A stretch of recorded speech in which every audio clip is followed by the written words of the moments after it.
your talents, and your capabilities, figure what you can offer. Plan specific ways and means of giving advantages, services, developments, or ideas that you believe you can successfully deliver. 5. Forget about a job. Forget whether or not there is an opening. Forget the usual routine of, have you got a job for me? Concentrate on what you can give. 6. Once you have your plan in mind, put it on paper in neat form and in full detail. 7. Present it to the proper person with authority, and the rest will come automatically. Every company is looking for people who can give something of value, whether it is ideas, services, or connections. Every company has room for the person who has a definite plan of action that is to the advantage of that company. This procedure may take a few days or weeks of extra time, but the difference in income, in advancement, and in gaining recognition will save years of hard work at small pay. It has many advantages, the main one being that it will often save you from 1 to 5 years of your time in reaching a chosen goal. Every person who starts or gets in halfway up the ladder does so by deliberate and careful planning. The new way of marketing services. Men and women who market their services must recognize the change that has taken place in connection with the relationship between employer and employee. The future relationship should be more in the nature of a partnership, consisting of the employer, the employee, and the public they serve. In the past, employers and employees have bartered among themselves, not considering that in reality they were bargaining at the expense of the third party, the public they served. Both the employer and the employee should consider themselves as fellow employees whose business it will be to serve the public efficiently. Editor's comment. In the preceding paragraph, Napoleon Hill once again demonstrates his foresight into the future direction of American business.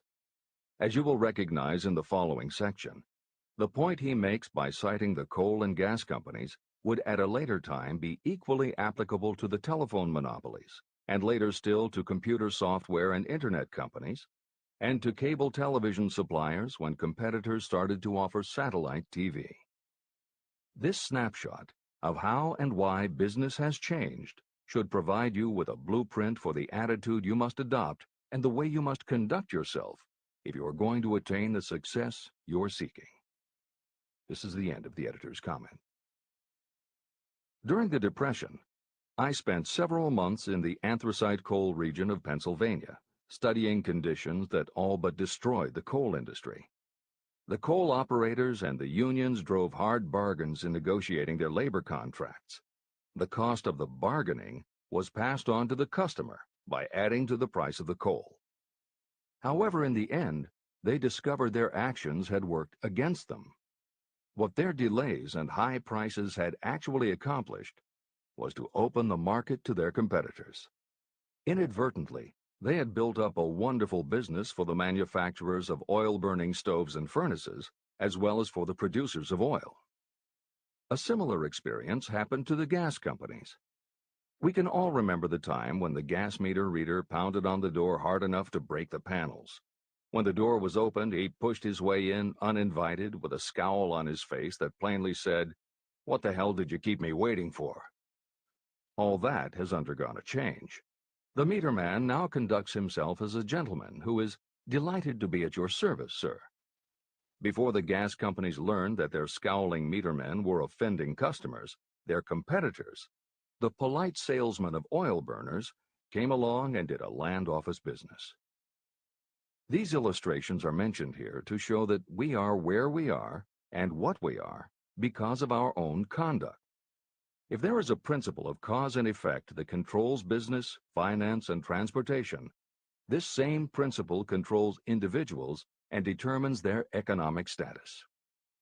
Courtesy and service are the watchwords of merchandising today, and they apply to the person who is marketing personal services even more directly than to the employer. In the final analysis, you are employed by the customer. If you fail to serve well, both you and your employer will pay for it by the loss of the privilege of serving. What is your QQS rating? In the preceding, the causes of success in marketing services effectively and permanently have been clearly described.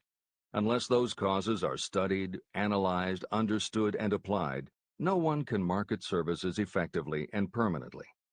Every man or woman must be their own sales force of their personal services. The quality and the quantity of service rendered, and the spirit in which it is rendered, determine the price and the duration of employment. To market your personal services effectively, which means a permanent market at a satisfactory price under pleasant conditions, you must adopt and follow the QQS formula. QQS means that quality plus quantity plus the proper spirit of cooperation equals perfect salesmanship of service. Remember the QQS formula, but do more.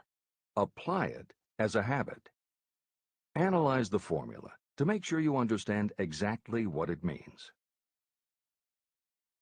Quality of service means the performance of every connection with your position in the most efficient manner possible, with the object of greater efficiency always in mind. Quantity of service means the habit of rendering all the service of which you are capable at all times, with the purpose of increasing the amount of service rendered as you develop greater skill through practice and experience. Emphasis is again placed on the word habit. Spirit of service means the habit of agreeable, harmonious conduct, which will induce cooperation from associates and fellow employees. Adequate quality and adequate quantity of service is not sufficient to maintain a permanent market for your services. The spirit in which you deliver service is a strong determining factor in connection with both the price you receive and the duration of your employment. Andrew Carnegie stressed this point in his description of the factors that lead to success in the marketing of personal services. He emphasized again and again the necessity for harmonious conduct. He stressed the fact that he would not retain any man, no matter how great a quantity or how efficient the quality of his work, unless he worked in a spirit of harmony.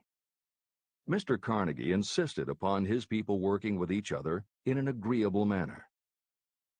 To prove that he placed a high value on this quality, he helped many who met his standards to become very wealthy.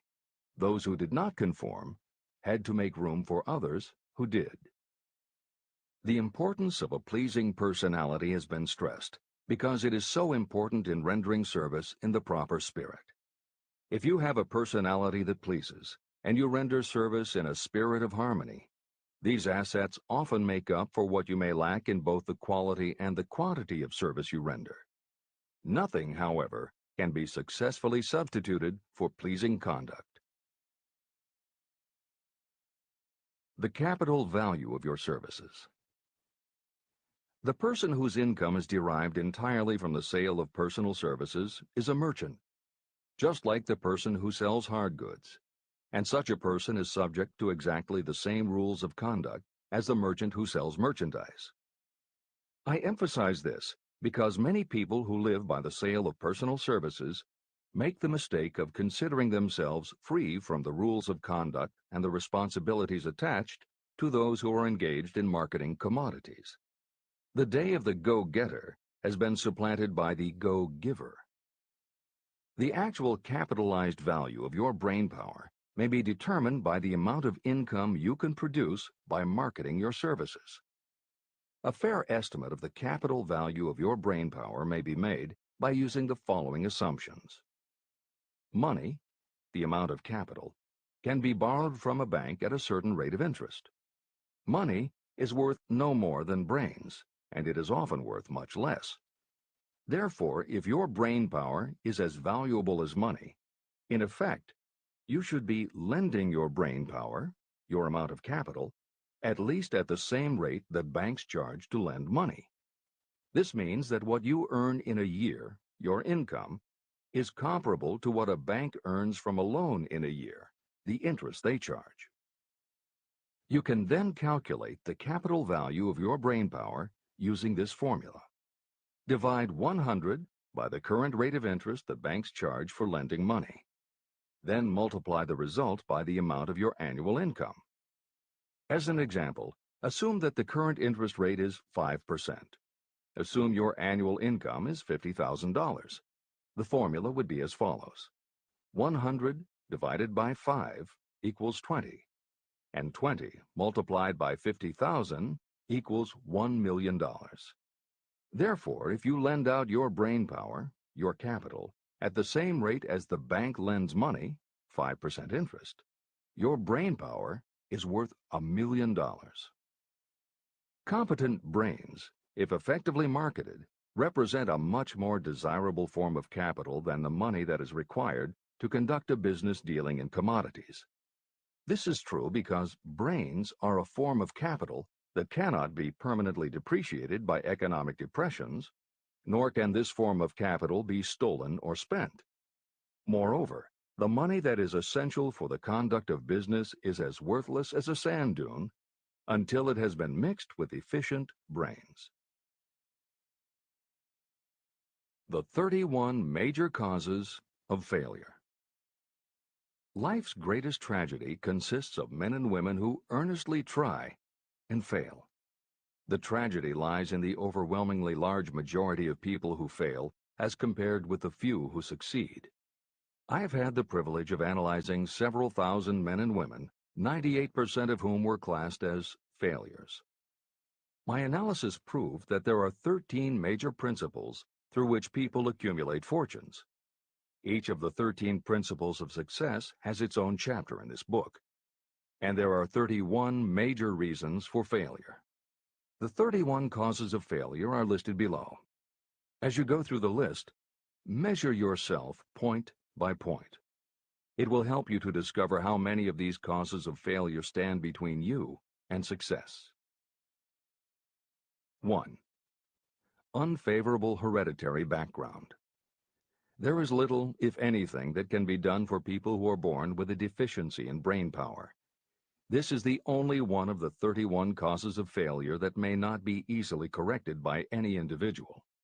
My philosophy can offer only one method of bridging this weakness, through the aid of the mastermind. 2. Lack of a well-defined purpose in life. There is no hope of success for the person who does not have a central purpose or definite goal at which to aim. 98 out of every 100 of those whom I have analyzed had no such aim.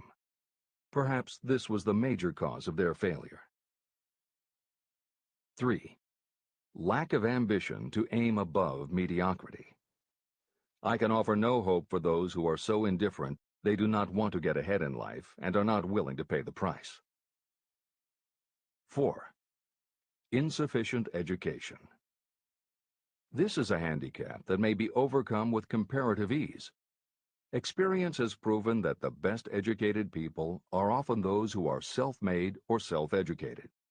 It takes more than a college degree to make you a person of education. Any person who is educated has learned to get whatever they want in life without violating the rights of others. Education consists not so much of knowledge, but of knowledge effectively and persistently applied. You are paid not merely for what you know, but for what you do with what you know. 5. Lack of self-discipline. Discipline comes through self-control. This means that you must control all negative qualities. Before you can control conditions, you must first control yourself. Self-mastery is the hardest job you will ever tackle. If you do not conquer yourself, you will be conquered by yourself. By stepping in front of a mirror, you may see both your best friend and your greatest enemy. 6. Ill health. No person may enjoy outstanding success without good health. Many of the causes of ill health are subject to mastery and control. These, in the main, are overeating of foods not conducive to health, wrong habits of thought or negative thinking, wrong use of and overindulgence in sex, lack of proper physical exercise, an inadequate supply of fresh air, due to improper breathing. 7. Unfavorable environmental influences during childhood. As the twig is bent, so shall the tree grow. Most people who have criminal tendencies acquire them as the result of bad environment and improper associates during their childhood or youth. Procrastination. This is one of the most common causes of failure. Procrastination stands within the shadow of every human being, waiting its opportunity to spoil your chances of success. Most of us go through life as failures because we are waiting for the time to be right to start doing something worthwhile. Do not wait. The time will never be just right. Start where you stand, work with whatever tools you have at your command, and you will acquire better tools as you go along. 9. Lack of persistence. Most of us are good starters, but poor finishers of everything we begin. People are prone to give up at the first signs of defeat. There is no substitute for persistence. The person who makes persistence his or her watchword discovers that failure finally becomes tired and makes its departure. Failure cannot cope with persistence. 10. Negative personality. There is no hope of success for the person who repels people through a negative personality. Success comes through the application of power, and power is attained through the cooperative efforts of other people. A negative personality will not induce cooperation. 11. Lack of control of sexual urges. Sexual energy is the most powerful of all the stimuli that move people into action. Because it is the most powerful of the emotions, if it is controlled, it can be converted into other creative channels. 12. Uncontrolled desire for something for nothing. The gambling instinct drives millions of people to failure. Evidence of this may be found in the Wall Street stock market crash of 1929, during which millions of people tried to make money by gambling on stock margins. Editor's comments. For those who are not familiar with the stock market and buying on margin, the following is a simplified explanation of what caused the crash of '29. The first thing to understand is that prior to the Great Depression, there was widespread optimism about the expanding economy. Businesses were booming, and the people who had invested in those companies were making fortunes almost overnight. When the average person saw how much money was being made, they wanted to get in on it, and there was a way for them to do it. Even average people who didn't have enough ready cash to buy stocks could do so because brokers allowed customers to purchase stocks on margin by making what amounted to a down payment. However, part of the purchase agreement stated that when the brokers called in the margin accounts, which they could do at any time, the customers would have to come up with the rest of the cash immediately to pay the balance owing on the original purchase price. That is why Hill used the term gambling when he referred to the stock market. These average people weren't investing in companies. They were betting on the future rise in value. The idea, in the average person's mind, was that they would only have to scrape together enough to pay the margin, which was a small percentage of the full cost. Then when the price of the stock went up, they would sell, which would give them more than enough money to pay the broker the balance owing on the purchase price, and they could pocket the difference. This worked fine as long as stock prices continued to rise, but when the stock market crashed, the stockbrokers called in the margins, and the people who had bought at prices they really couldn't afford suddenly found that they had to come up with the cash. And that was why so many average people got wiped out in the crash of '29. They gambled money they didn't have by buying on margin. This is the end of the editor's comments. 13. Lack of a well-defined power of decision. Those who succeed reach decisions promptly and change them very slowly. Those who fail reach decisions very slowly and change them frequently and quickly. Indecision and procrastination are twins. Where one is found, the other is also usually found. Kill off this pair before they completely tie you to the treadmill of failure. 14. One or more of the 6 basic fears: fear of poverty, fear of criticism, fear of ill health, fear of loss of love, fear of old age, and fear of death. You will find an in-depth analysis of these 6 basic fears in the final chapter. They must be mastered before you can market your services effectively. 15. Wrong selection of a mate in marriage. This is a most common cause of failure. The relationship of marriage brings people intimately into contact. Unless this relationship is harmonious, failure is likely to follow. Moreover, it will be a form of failure that destroys ambition. 16. Overcaution. The person who takes no chances generally has to take whatever is left when others are through choosing. Overcaution is as bad as undercaution. Both are extremes to be guarded against. Life itself is filled with the element of chance. 17. Wrong selection of associates in business. This is one of the most common causes of failure in business. In marketing personal services, you should use great care to select an employer who will be an inspiration and who is intelligent and successful. We emulate those with whom we associate most closely. Pick an employer who is worth emulating. 18. Superstition and prejudice. Superstition is a form of fear. It is also a sign of ignorance. Successful people keep open minds and are afraid of nothing. 19. Wrong selection of a vocation. You cannot have outstanding success in work that you do not like. The most essential step in the marketing of personal services is that of selecting an occupation into which you can throw yourself wholeheartedly. Although money or circumstances may require you to do something you don't like for a time, no one can stop you from developing plans to make your goal in life a reality. Editor's comments. Most contemporary experts agree with Napoleon Hill's statement that finding the work you love is of key importance in achieving success that is truly rewarding.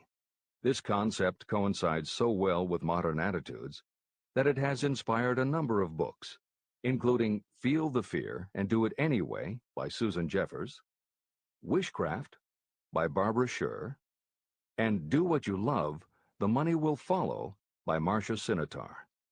All 3 books became bestsellers by expanding upon that single concept. This is the end of the editor's comments. 20. Lack of concentration of effort. The jack of all trades seldom is good at any. Concentrate all of your efforts on one definite chief aim.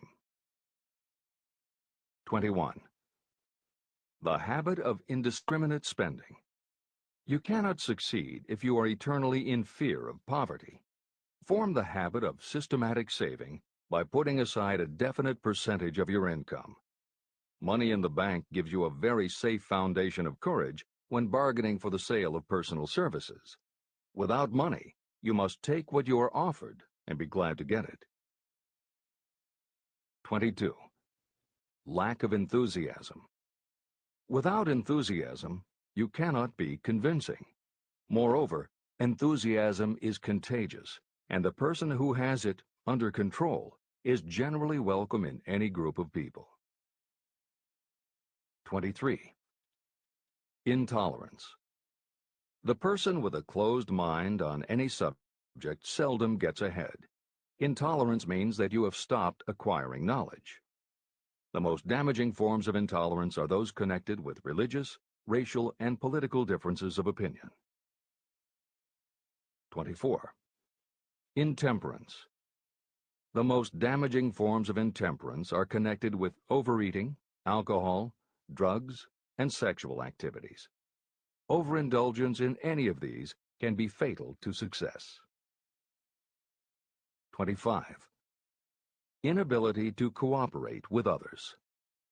More people lose their positions and their big opportunities in life because of this fault than for all other reasons combined. It is a fault that no well-informed business person or leader will tolerate. 26. Possession of power that was not acquired through self-effort. Sons and daughters of wealthy parents, and others who inherit money that they did not earn. Power in the hands of one who did not acquire it gradually is often fatal to success. Quick riches are more dangerous than poverty. 27. Intentional dishonesty. There is no substitute for honesty. You may be temporarily dishonest because of circumstances over which you have no control without permanent damage, but there is no hope for you if you are dishonest by choice. Sooner or later, your deeds will catch up with you, and you will pay by loss of reputation and perhaps even loss of liberty. 28. Egotism and vanity. These qualities serve as red lights that warn others to keep away. They are fatal to success. 29. Guessing instead of thinking. Most people are too indifferent or lazy to acquire facts with which to think accurately. They prefer to act on opinions created by guesswork or snap judgments. 30. Lack of capital. This is a common cause of failure among those who start out in business for the first time. You must have a sufficient reserve of capital to absorb the shock of your mistakes and to carry you over until you have established a reputation. 31. Here, name any particular cause of failure from which you have suffered that has not been included in the foregoing list. Contained in these 31 major causes of failure is the description of practically every person who tries and fails. It will be helpful if you get someone who knows you well to go over this list with you and help you to analyze yourself by each of these causes of failure. Most people cannot see themselves as others see them. You may be one who cannot. Do you know your own worth? The oldest of admonitions is, know thyself. If you market merchandise successfully, you must know the merchandise. The same is true in marketing personal services. You should know all of your weaknesses in order to bridge them or eliminate them entirely. You should know your strengths in order to call attention to them when selling your services. You can know yourself only through accurate analysis. There's a story about a young man applying for a job who was making a good impression until the manager asked him what salary he expected. He replied that he had no fixed sum in mind, lack of a definite aim. The manager then said, "We will pay you all you are worth after we try you out for a week." "I can't accept that," the applicant replied. "I'm already getting more than that where I'm now employed." It may seem funny, but it makes a serious point. Before you even begin to negotiate for a better salary in your present position or begin to seek employment elsewhere, be sure that you are worth more than you now receive. It is one thing to want money. Everyone wants more. But it is something entirely different to be worth more. Many people mistake their wants for their just dues. Your financial wants have nothing whatever to do with your worth. Your value is established entirely by your ability to render useful service or your capacity to induce others to render such service. Take inventory of yourself. Annual self-analysis is essential in the effective marketing of personal services, just like you would take an annual inventory if you were in merchandising. Moreover, your yearly analysis should show a decrease in your faults and an increase in your virtues. You go ahead, stand still, or go backward in life. Your objective should be to go ahead. Annual self-analysis will disclose whether advancement has been made and, if so, how much. It will also disclose any backward steps you may have taken.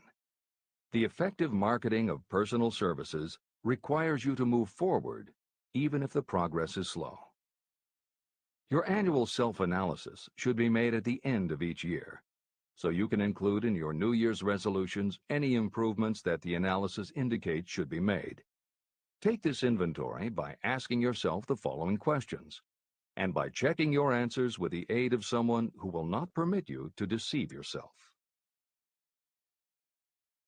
Self-analysis questionnaire. 1.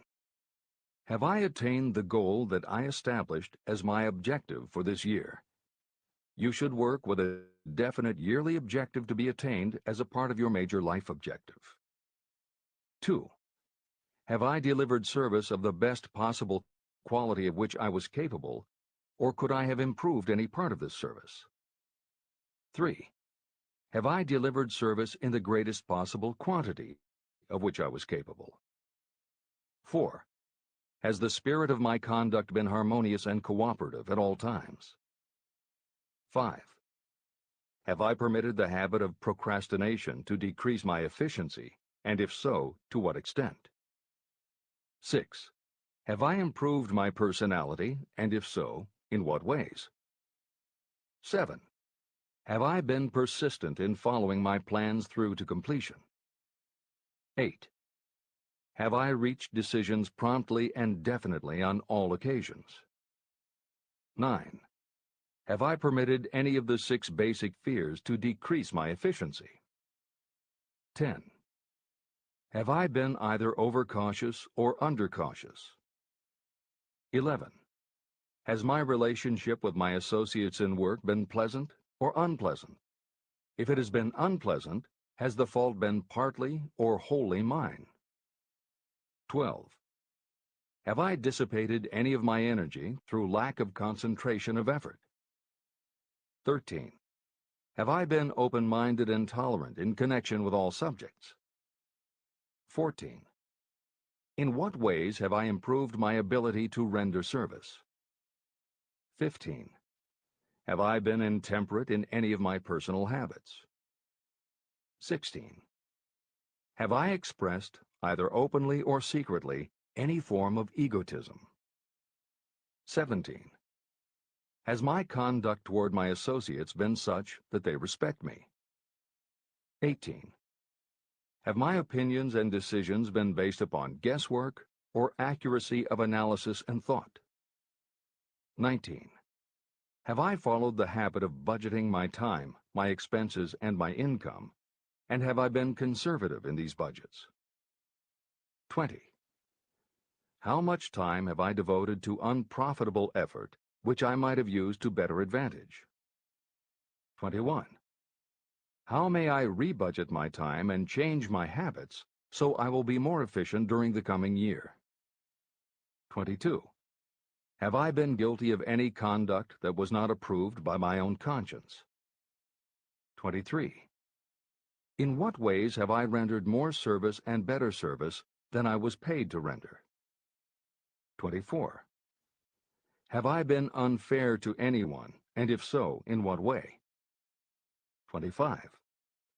If I had been the purchaser of my own services for the year, would I be satisfied with my purchase? 26. Am I in the right vocation? And if not, why not? 27. Has the purchaser of my services been satisfied with the service I have rendered? And if not, why not? 28. What is my present rating on the fundamental principles of success? Make this rating fairly and frankly, and have it checked by someone who is courageous enough to do it accurately. After you have finished reading through to the end of this book at least once, and you are sure you have assimilated the information in this chapter, you will be ready to create a practical plan for marketing your personal services.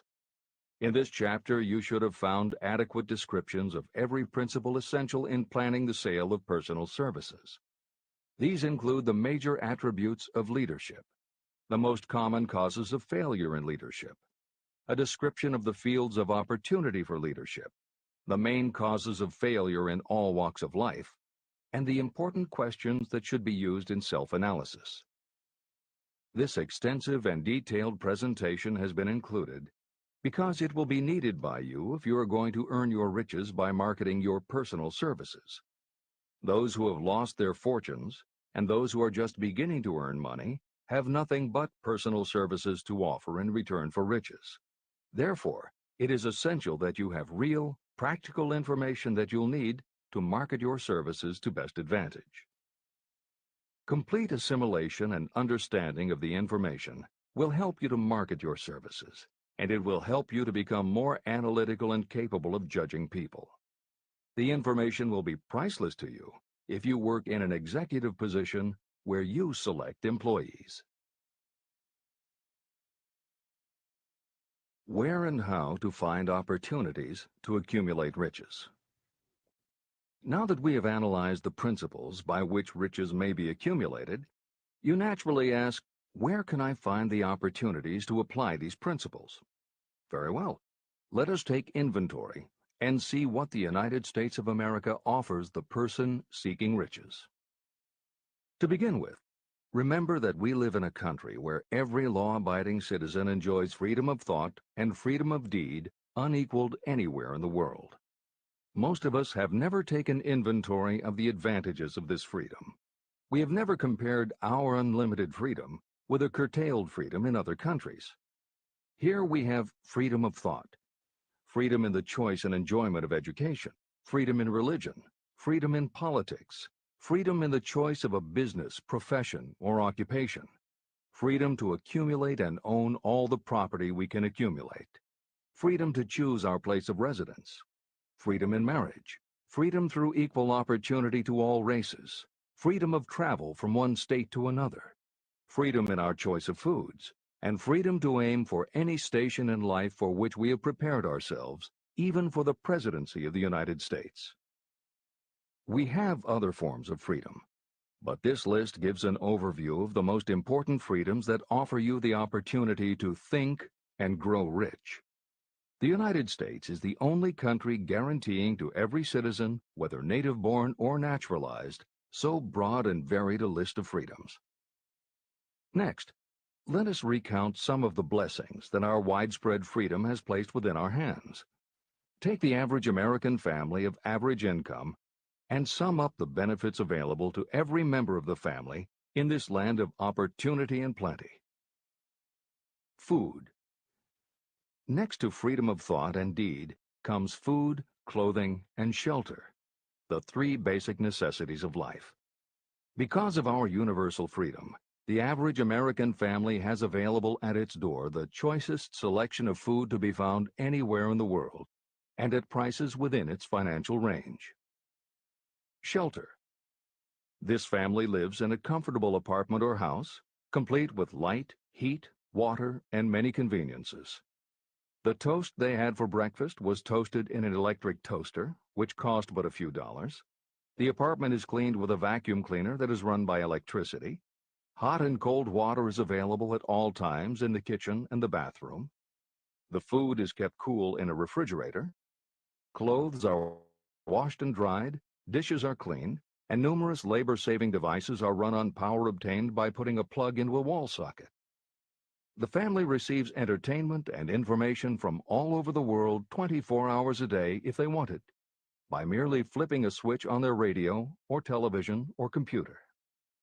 There are other conveniences, but the foregoing list will give a fair idea of some of the concrete evidences of the freedoms that we, of America, enjoy. Clothing. Anywhere in the United States, the family with average clothing requirements can dress very comfortably at a cost that is only a small portion of their earnings. Only the three basic necessities of food, clothing, and shelter have been mentioned. The average American also has other options and advantages that are available in return for reasonable effort. The average American has security of property rights not found in any other country in the world. We can place any surplus money in a bank with the assurance that our government will protect it and make good to us if the bank fails. If an American citizen wants to travel from one state to another, he or she needs no passport and no one's permission. You may go when you please, and you may travel by car, train, bus, airplane, ship, or any other method that you can afford. The miracle that has provided these blessings. We often hear politicians proclaiming the freedom of America when they solicit votes, but they seldom take the time or trouble to analyze the source of this freedom. Having no axe to grind, no grudge to express, and no ulterior motives, I will give you a frank analysis of that mysterious, abstract, greatly misunderstood something that gives to every citizen of America more blessings, more opportunities to accumulate wealth, and more freedom of every nature than may be found in any other country. I have the right to analyze the source and nature of this unseen power because I know, and have known for more than half a century, many of the men who organized that power, and many who are now responsible for its maintenance. The name of this mysterious benefactor of mankind is capital. Capital consists not only of money, but also of highly organized, intelligent groups of individuals who plan ways and means of using money efficiently for the good of the public and profitably to themselves. These groups consist of scientists, educators, chemists, inventors, business analysts, publicists, transportation experts, accountants, lawyers, doctors, and other men and women who have highly specialized knowledge in all fields of industry and business. They pioneer, experiment, and blaze trails in new fields of endeavor. They support colleges, hospitals, schools, build good roads, publish newspapers, pay most of the cost of government, and take care of the many details essential to human progress. Stated briefly, the capitalists are the brains of civilization because they supply the entire fabric of which all education, enlightenment, and human progress consist. Money without brains is always dangerous. Properly used, it is the most important essential of civilization. To give you an idea of how important organized capital is, try to imagine that it is your job to provide and prepare a simple family breakfast, but you have to do it without the aid of capital. To supply the tea, you would have to make a trip to China or India.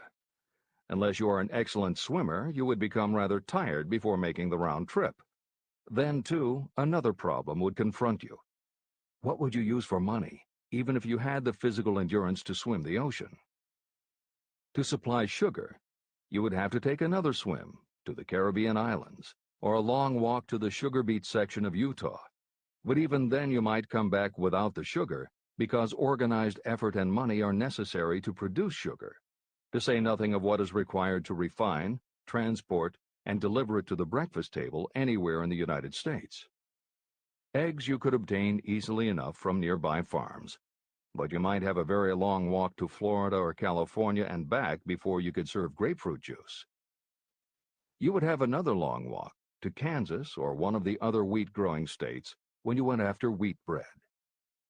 Dry cereal would have to be omitted from the menu because it would not be available except through the labor of a trained group of workers and suitable machinery, all of which call for capital. After resting, you could take off for another little swim down to South America, where you would pick up a couple of bananas. On your return, you could take a short walk to the nearest farm having a dairy and pick up some butter and cream. Then your family would be ready to sit down and enjoy breakfast. Seems absurd, doesn't it? Well, the procedure described would be the only possible way these simple items of food could be delivered if we had no capitalistic system. The capital cornerstone of our lives.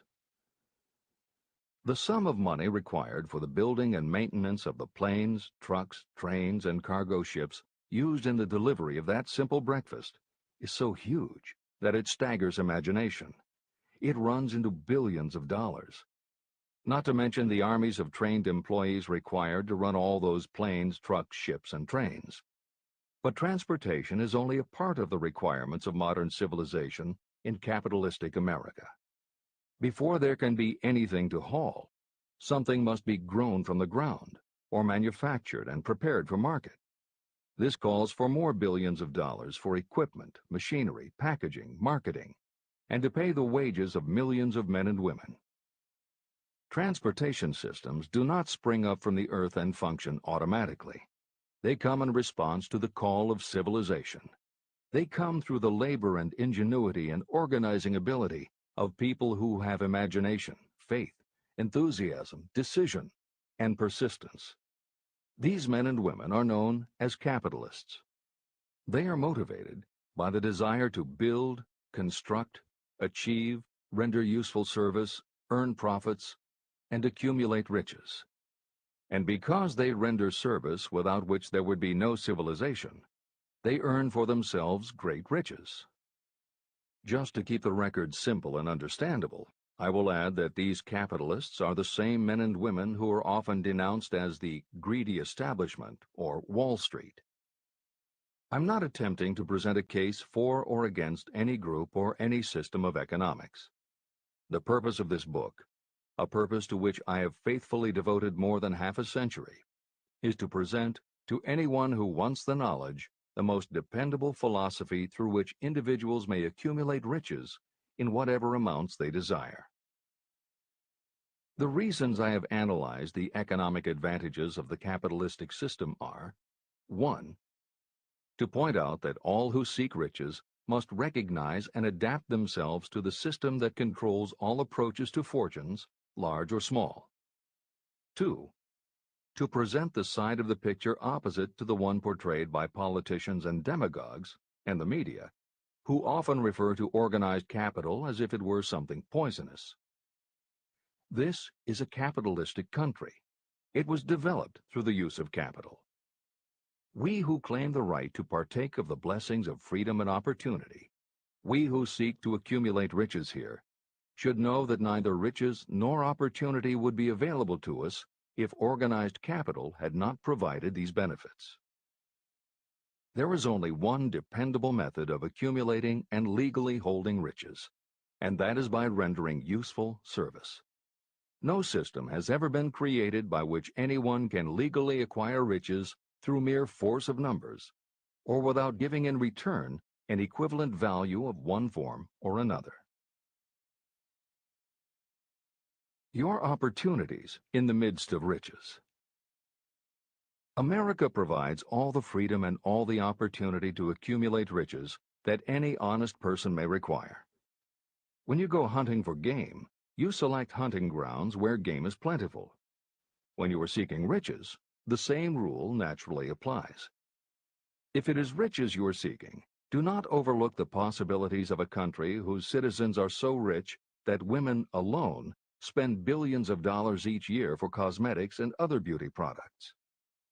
Do not be in too big a hurry to get away from a country whose men willingly, even eagerly, hand over more billions of dollars annually for football, basketball, baseball, and all the related products that go with these and other sporting events.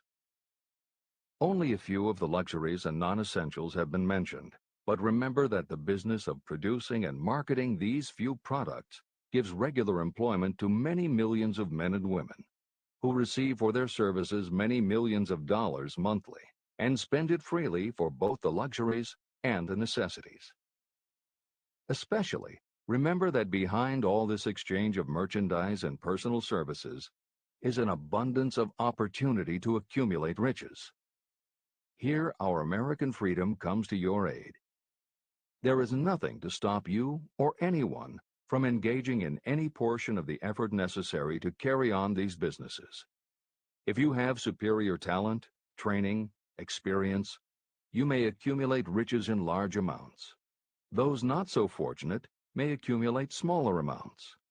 Anyone may earn a living in return for a very nominal amount of labor. So there you are. Opportunity has spread its wares before you. Step up to the front, select what you want, create your plan, put the plan into action, and follow through with persistence. Capitalistic America will do the rest. You can depend on this much. Capitalistic America ensures every person the opportunity to render useful service and to collect riches in proportion to the value of the service. The system denies no one this right, but it does not and cannot promise something for nothing. The system itself is irrevocably controlled by the law of economics, which neither recognizes nor tolerates for long getting without giving.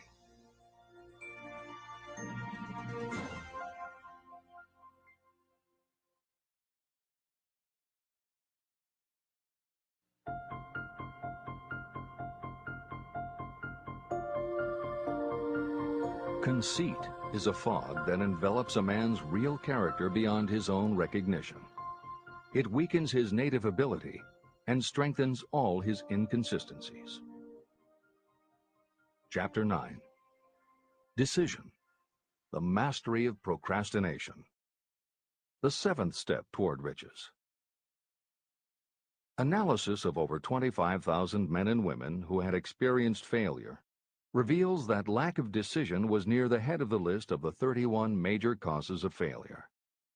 Procrastination, the opposite of decision, is a common enemy which practically every person must conquer. You will have an opportunity to test your capacity to reach quick and definite decisions when you finish reading this book and begin to put the principles into action. My analysis of several hundred people who had accumulated fortunes well beyond the $1 million mark disclosed the fact that every one of them had the habit of reaching decisions promptly and of changing these decisions slowly. People who fail to accumulate money, without exception, have the habit of reaching decisions, if at all, very slowly, and of changing these decisions quickly and often. One of Henry Ford's most outstanding qualities was his habit of reaching decisions quickly and definitely and changing them slowly. This quality was so pronounced in Mr. Ford that it gave him the reputation of being obstinate. It was this quality that prompted Mr. Ford to continue to manufacture his famous Model T, the world's ugliest car, when all of his advisors and many of the purchasers of the car were urging him to change it. Perhaps Mr. Ford delayed too long in making the change, but the other side of the story is that Mr. Ford's firmness of decision yielded a huge fortune before the change in model became necessary. Some say that Mr. Ford's definiteness of decision was just obstinacy, but even this quality is preferable to slowness in reaching decisions and quickness in changing them. Editor's comments. Henry Ford's consistency extended also to the color of the Model T, 15 million of which in 19 years of production from 1908 to 1927 were made only in black and with little change in the design. Shortly after its introduction, Napoleon Hill met with Ford to talk about the principles of success. According to Hill, in Michael Ritt's biography of Napoleon Hill, A Lifetime of Riches, Henry Ford was cold, indifferent, unenthusiastic, and spoke only when forced to, unless he was talking about his car. Early on, few people other than Carnegie could foresee the success Ford would achieve, which Hill later attributed to Ford's self-control and concentrated effort. At Hill's first meeting with him in 1911, Ford was interested only in talking about the Model T. After Ford took him for a spin around the factory, Hill bought one for $680. This is the end of the editor's comments. Making your own decisions. The majority of people who fail to accumulate the money they need are generally easily influenced by the opinions of others.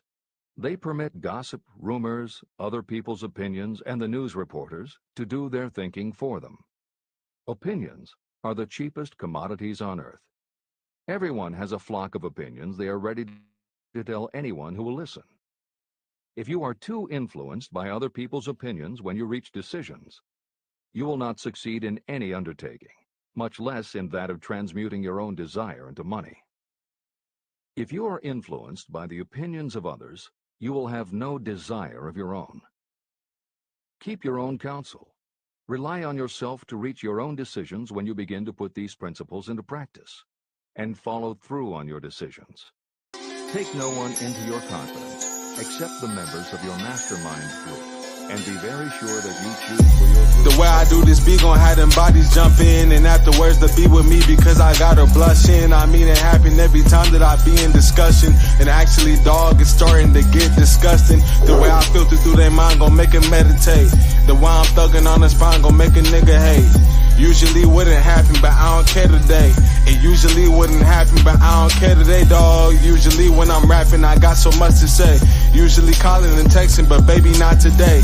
Usually balling and flexing, but nigga, not today. Not today, no nigga, not today, dog. Still got the section, but we ain't hopping on yacht today.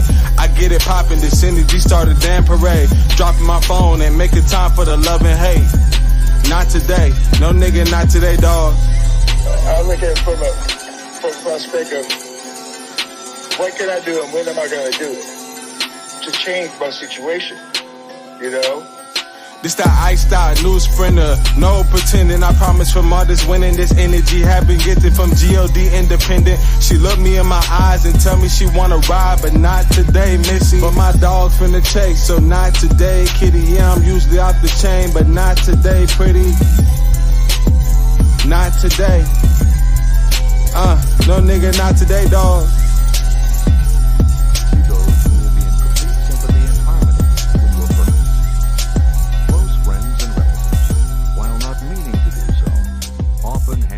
One through opinions.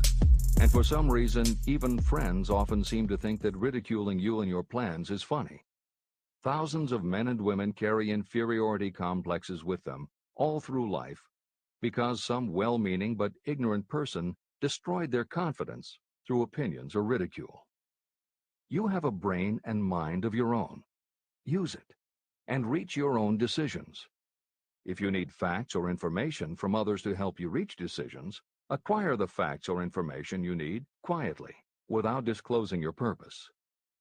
It is characteristic of people who have a smattering of knowledge to try to give the impression that they know more than they do. Such people generally do too much talking and too little listening. Keep your eyes and ears open and your mouth closed if you wish to acquire the habit of prompt decision. Those who talk too much do little else.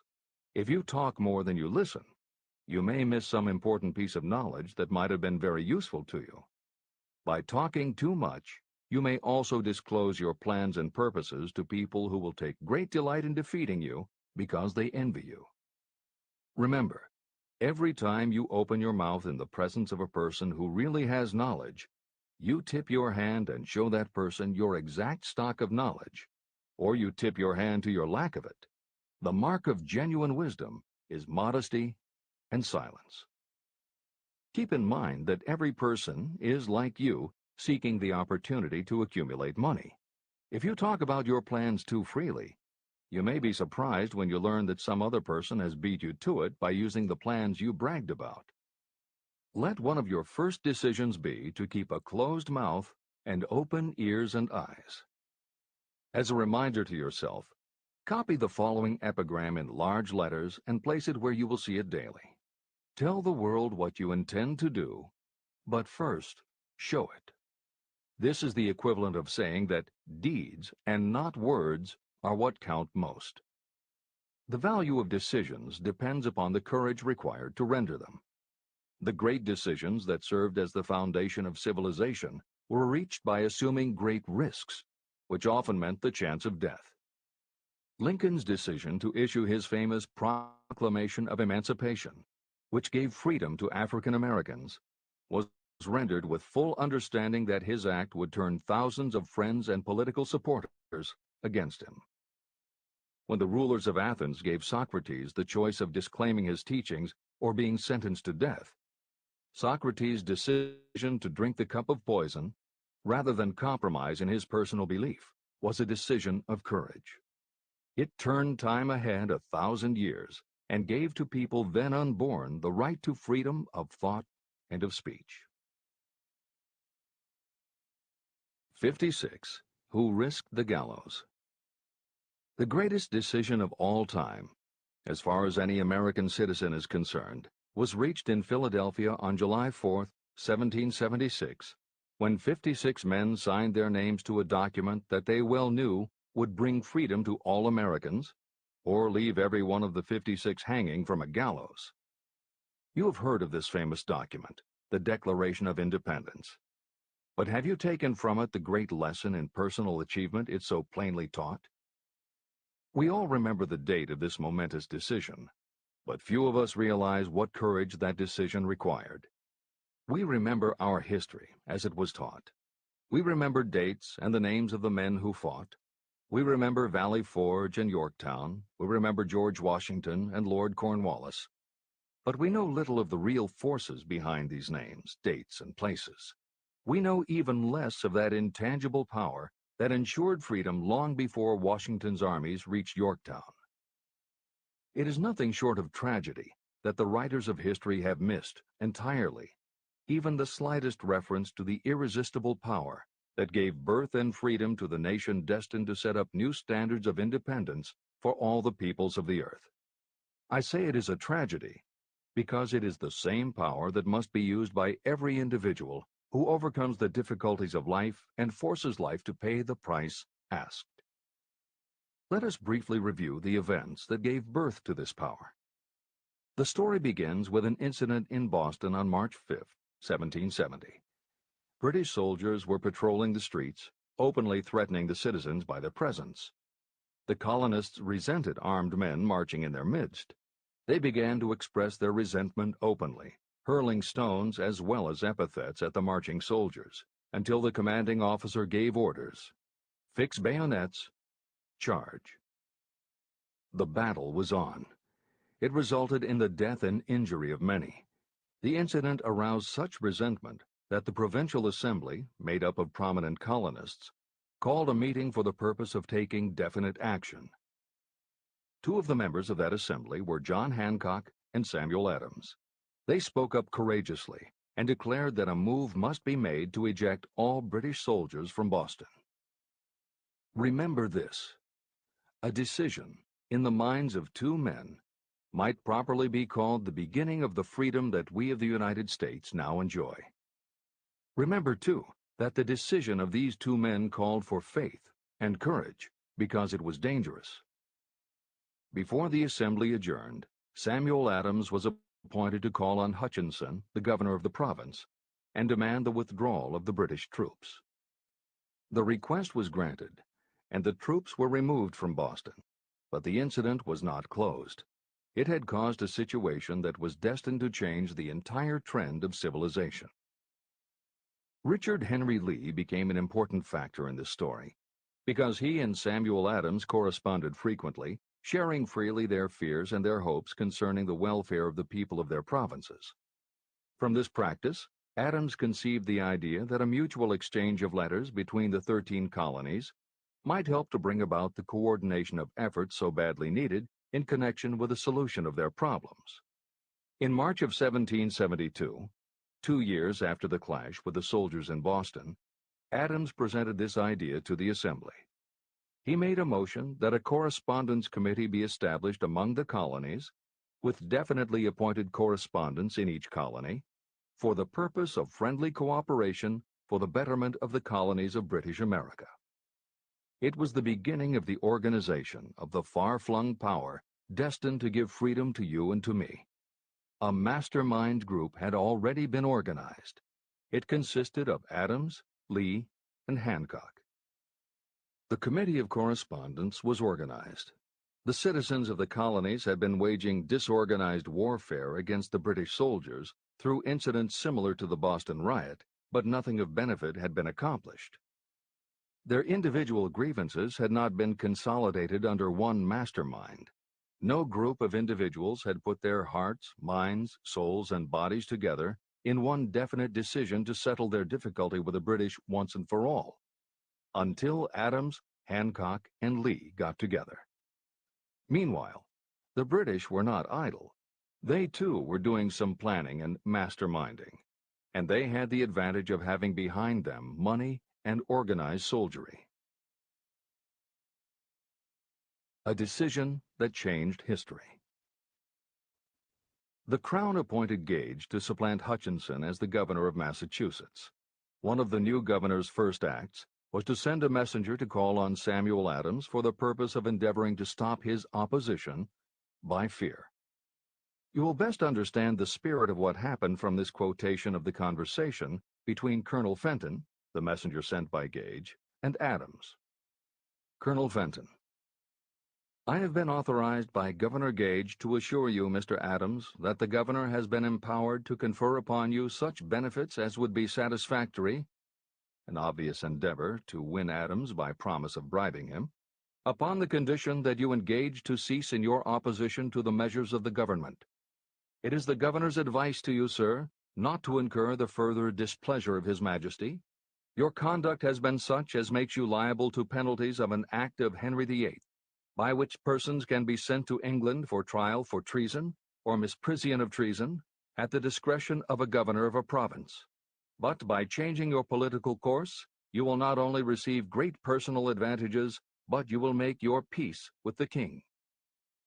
Samuel Adams had the choice of two decisions. He could cease his opposition and receive personal bribes, or he could continue and run the risk of being hanged. Clearly, the time had come when Adams was forced to reach, instantly, a decision that could have cost his life. Adams insisted upon Colonel Fenton's word of honor that the colonel would deliver to the governor the answer exactly as Adams would give it to him. Adams' answer: "Then you may tell Governor Gage that I trust I have long since made my peace with the King of Kings. No personal consideration shall induce me to abandon the righteous cause of my country. And tell Governor Gage it is the advice of Samuel Adams to him no longer to insult the feelings of an exasperated people." When Governor Gage received Adams' caustic reply, he flew into a rage and issued a proclamation that read, "I do hereby, in His Majesty's name, offer and promise His most gracious pardon to all persons who shall forthwith lay down their arms and return to the duties of peaceable subjects, excepting only from the benefit of such pardon Samuel Adams and John Hancock, whose offenses are of too flagitious a nature to admit of any other consideration but that of condign punishment." Adams and Hancock were on the spot. The threat of the irate governor forced the two men to reach another decision, equally as dangerous. They hurriedly called a secret meeting of their staunchest followers. After the meeting had been called to order, Adams locked the door, placed the key in his pocket, and informed all present that it was imperative that a Congress of the colonists be organized, and that no man should leave the room until the decision for such a Congress had been reached. Great excitement followed. Some weighed the possible consequences of such radicalism. Some expressed grave doubt as to the wisdom of so definite a decision in defiance of the Crown. Locked in that room were two men immune to fear, blind to the possibility of failure: Hancock and Adams. Through the influence of their minds, the others were induced to agree that, through the Correspondence Committee, arrangement should be made for a meeting of the First Continental Congress to be held in Philadelphia, September 5th, 1774. Remember this date. It is more important than July 4th, 1776. If there had been no decision to hold a Continental Congress, there could have been no signing of the Declaration of Independence. Before the first meeting of the new Congress, another leader, in a different section of the country, was deep in the throes of publishing a summary view of the rights of British America. He was Thomas Jefferson, of the province of Virginia, whose relationship to Lord Dunmore, representative of the Crown in Virginia, was as strained as that of Hancock's and Adams with their governor. Shortly after his famous Summary of Rights was published, Jefferson was informed that he was subject to prosecution for high treason against His Majesty's government. Inspired by the threat, one of Jefferson's colleagues, Patrick Henry, boldly spoke his mind, concluding his remarks with a sentence that shall remain forever a classic: "If this be treason, then make the most of it." It was such men as these who, without power, without authority, without military strength, without money, sat in solemn consideration of the destiny of the colonies, beginning at the opening of the First Continental Congress and continuing at intervals for 2 years, until on June 7th, 1776, Richard Henry Lee arose, addressed the chair, and to the startled assembly made this motion: "Gentlemen, I make the motion that these united colonies are, and of right ought to be, free and independent states, that they be absolved from all allegiance to the British Crown, and that all political connection between them and the state of Great Britain is, and ought to be, totally dissolved. The most momentous decision ever placed on paper. Lee's astounding motion was discussed fervently and at such length that he began to lose patience. Finally, after days of argument, he again took the floor and declared in a clear, firm voice, "Mr. President, we have discussed this issue for days. It is the only course for us to follow. Why then, sir, do we longer delay? Why still deliberate? Let this happy day give birth to an American republic. Let her arise, not to devastate and to conquer, but to reestablish the reign of peace and of law." Before his motion was finally voted upon, Lee was called back to Virginia because of serious family illness. But before leaving, he placed his cause in the hands of his friend, Thomas Jefferson, who promised to fight until favorable action was taken. Shortly thereafter, the President of the Congress, Hancock, appointed Jefferson as chairman of a committee to draw up a Declaration of Independence. Long and hard, the committee labored on a document that would mean, when accepted by the Congress, that every man who signed it would be signing his own death warrant should the colonies lose in the fight with Great Britain that was sure to follow. The document was drawn, and on June 28th, the original draft was read before the Congress. For several days it was discussed, altered, and made ready.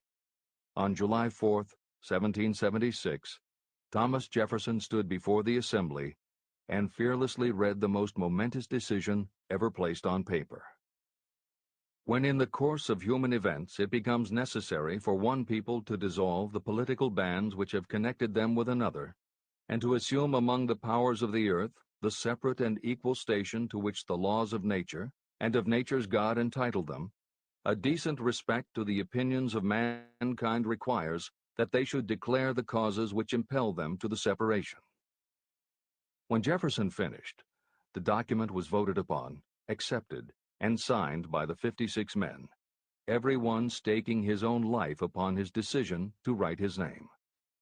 By that decision came into existence a nation destined to bring to mankind forever the privilege of making decisions. Analyze the events that led to the Declaration of Independence, and be convinced that this nation, which now holds a position of commanding respect and power among all nations of the world, was born of a decision created by a mastermind consisting of 56 men. Note well the fact that it was their decision that ensured the success of Washington's armies, because the spirit of that decision was in the heart of every soldier who fought with him, and served as a spiritual power which recognizes no such thing as failure.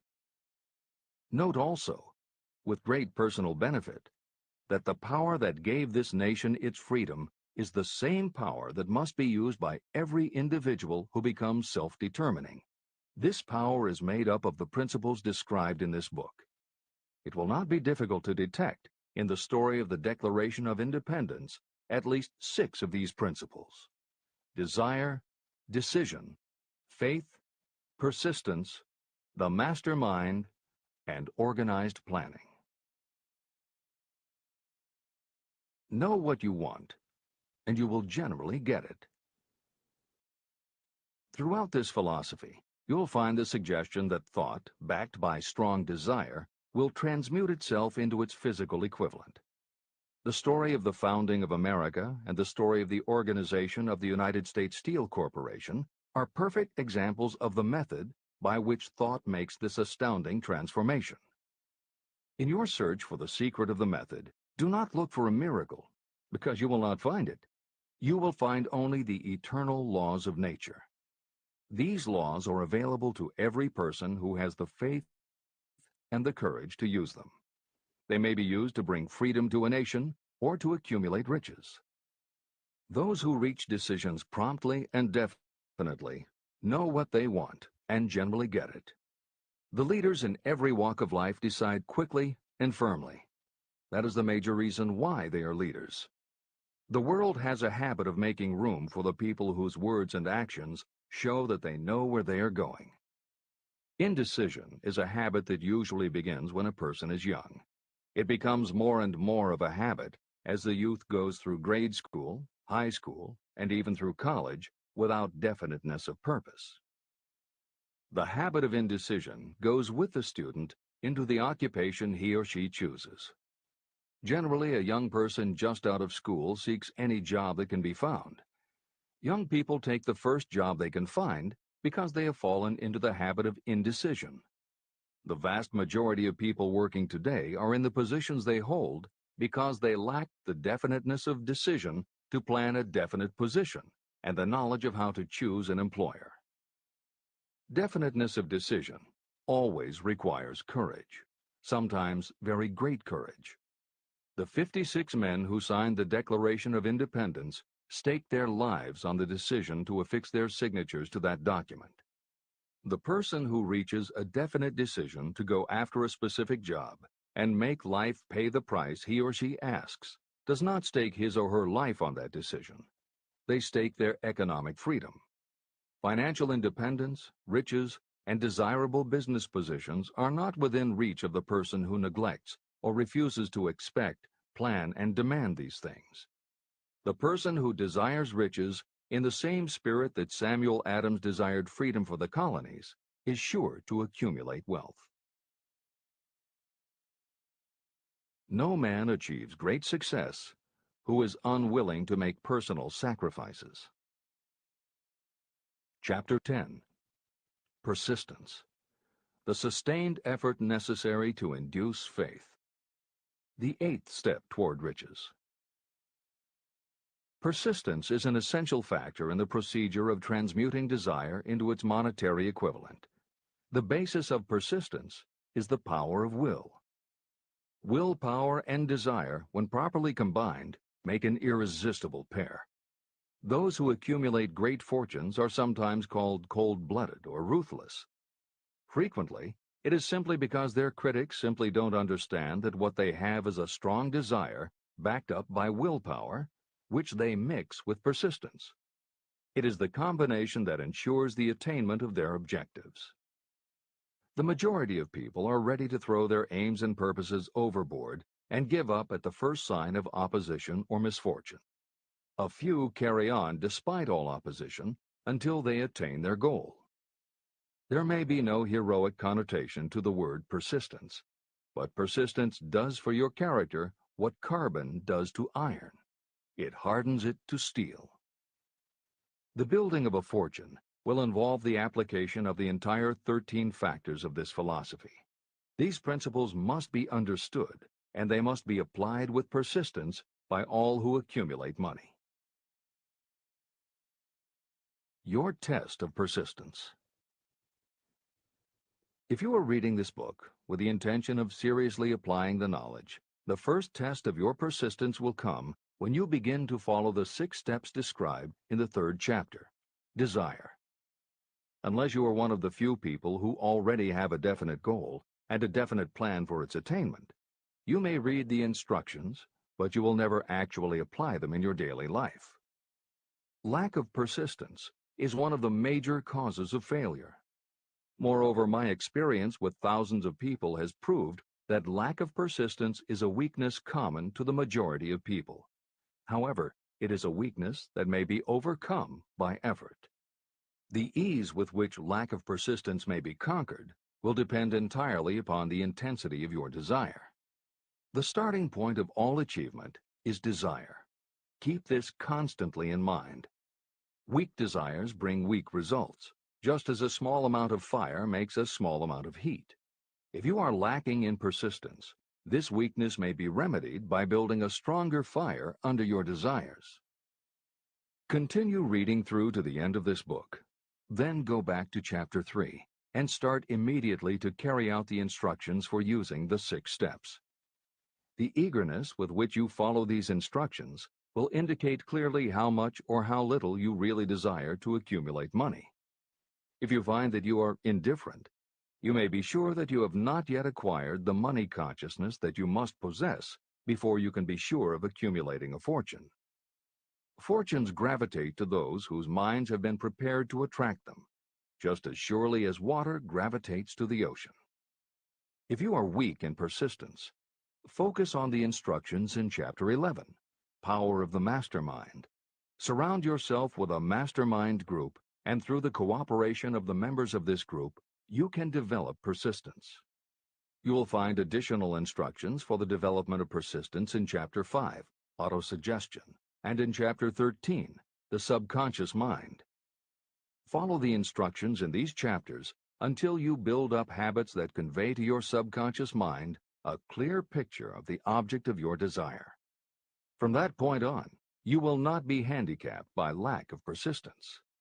Your subconscious mind works continuously while you are awake and while you are asleep.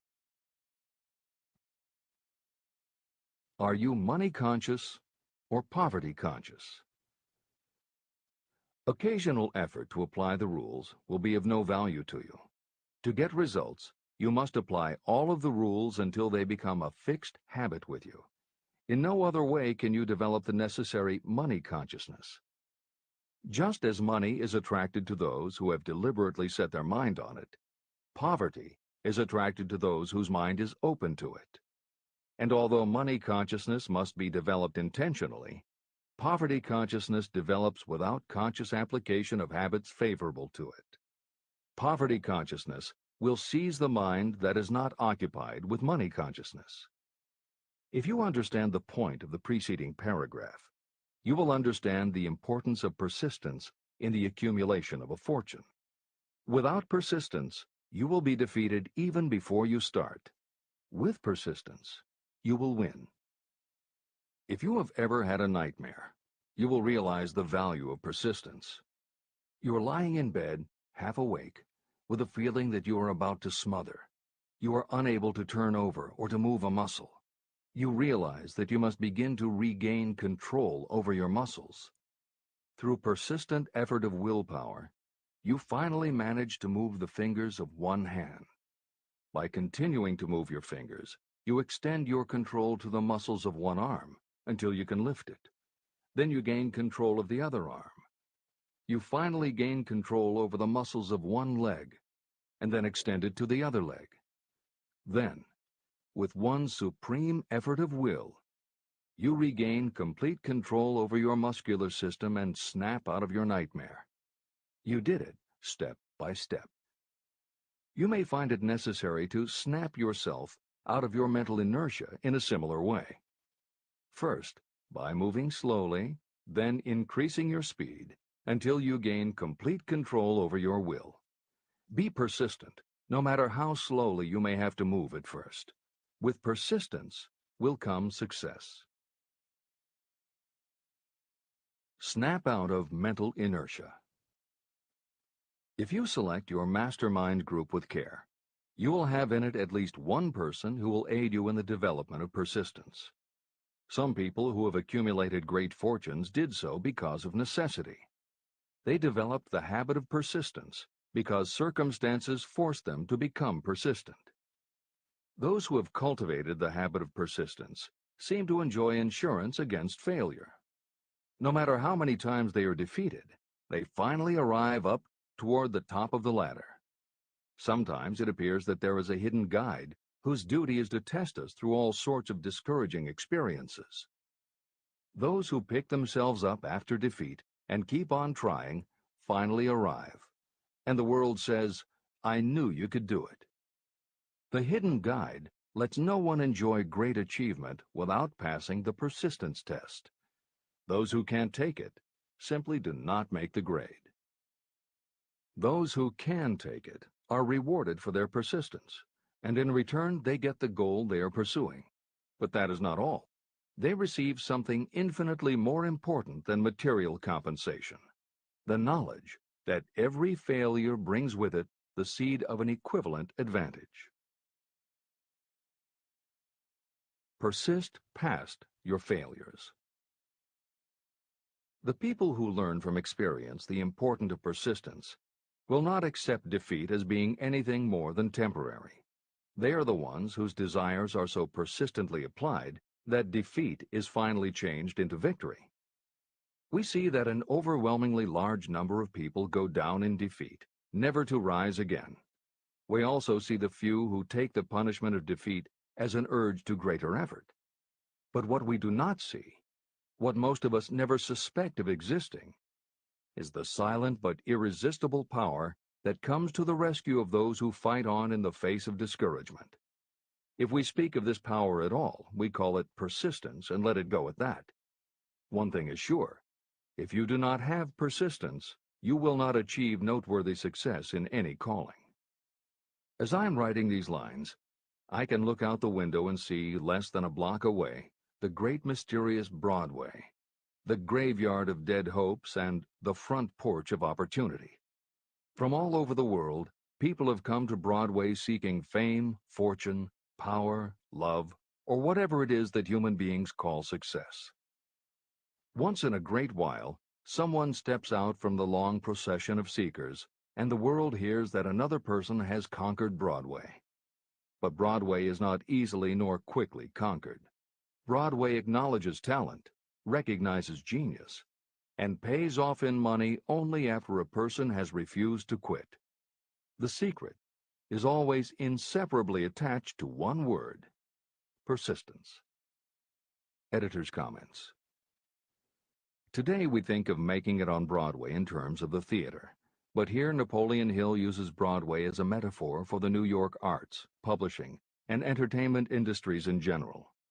In the original edition of Think and Grow Rich, Hill used this introduction to tell of Fannie Hurst, one of the best-selling authors of the day, who pounded the streets of New York for 4 years and received 36 rejection slips from one publisher alone before her persistence paid off and she finally got published.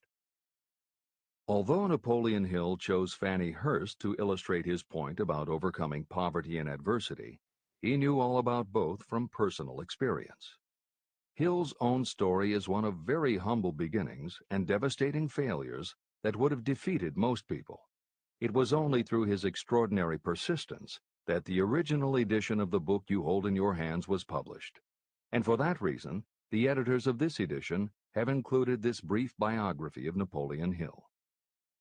The following is adapted from A Lifetime of Riches, the biography of Napoleon Hill, written by Michael J. Ritt Jr. and Kirk Landers, and also draws upon Napoleon Hill's first bestseller, his 4-volume masterwork, Law of Success. In it, Hill told of the 7 turning points in his own life, and those excerpts told in his words are told in the first person. Born into poverty in the backwoods of Virginia, young Knapp, as he was called, was the local gun-toting troublemaker. He would probably have ended up a criminal had his widowed father not met and married Martha Ramey Banner. Knapp's new stepmother set out to change the family's mountain ways, and she started by trading Napoleon a typewriter for his 6-shooter pistol. She told him, "If you become as good with a typewriter as you are with that gun, you may become rich and famous and known throughout the world." Her faith and encouragement turned young Knapp around, and by the age of 15, he was submitting stories to the local newspapers and doing everything he could to get himself out of his meager circumstance. After completing high school and 1 year at a business college, he wrote an audacious letter to Rufus Ayers, one of the most powerful men in the coal industry. Hill wrote to apply for a job, but he said that he didn't want a salary. In fact, he said he would pay Ayers. Hill proposed that Ayers could charge him whatever he wanted on a monthly basis, but if at the end of 3 months Hill had proved his worth, he then would expect Ayers to pay him a salary of the same monthly amount. Ayers admired Hill's style and hired him, with pay. First turning point. After finishing a course at a business college, I took a job as stenographer and bookkeeper. As a result of having practiced the habit of performing more work and better work than that for which I was paid, I advanced rapidly until I was assuming responsibilities and receiving a salary far out of proportion to my age. Hill also proved to be so trustworthy and honest that Ayers promoted him to replace the manager, making this 19-year-old the youngest manager of a mine and in charge of 350 men. Then fate reached out and gave me a gentle nudge. My employer lost his fortune, and I lost my position. This was my first real defeat, and even though it came about as a result of causes beyond my control, I didn't learn a lesson from it until many years later. Second turning point. My next position was that of sales manager for a large lumber manufacturer in the South. My advancement was rapid, and I did so well that my employer took me into partnership with him. We began to make money, and I began to see myself on top of the world again. Like a stroke of lightning out of a clear sky, the 1907 panic swept down, and overnight it rendered me an enduring service by destroying our business and relieving me of every dollar that I had. Editor's comment.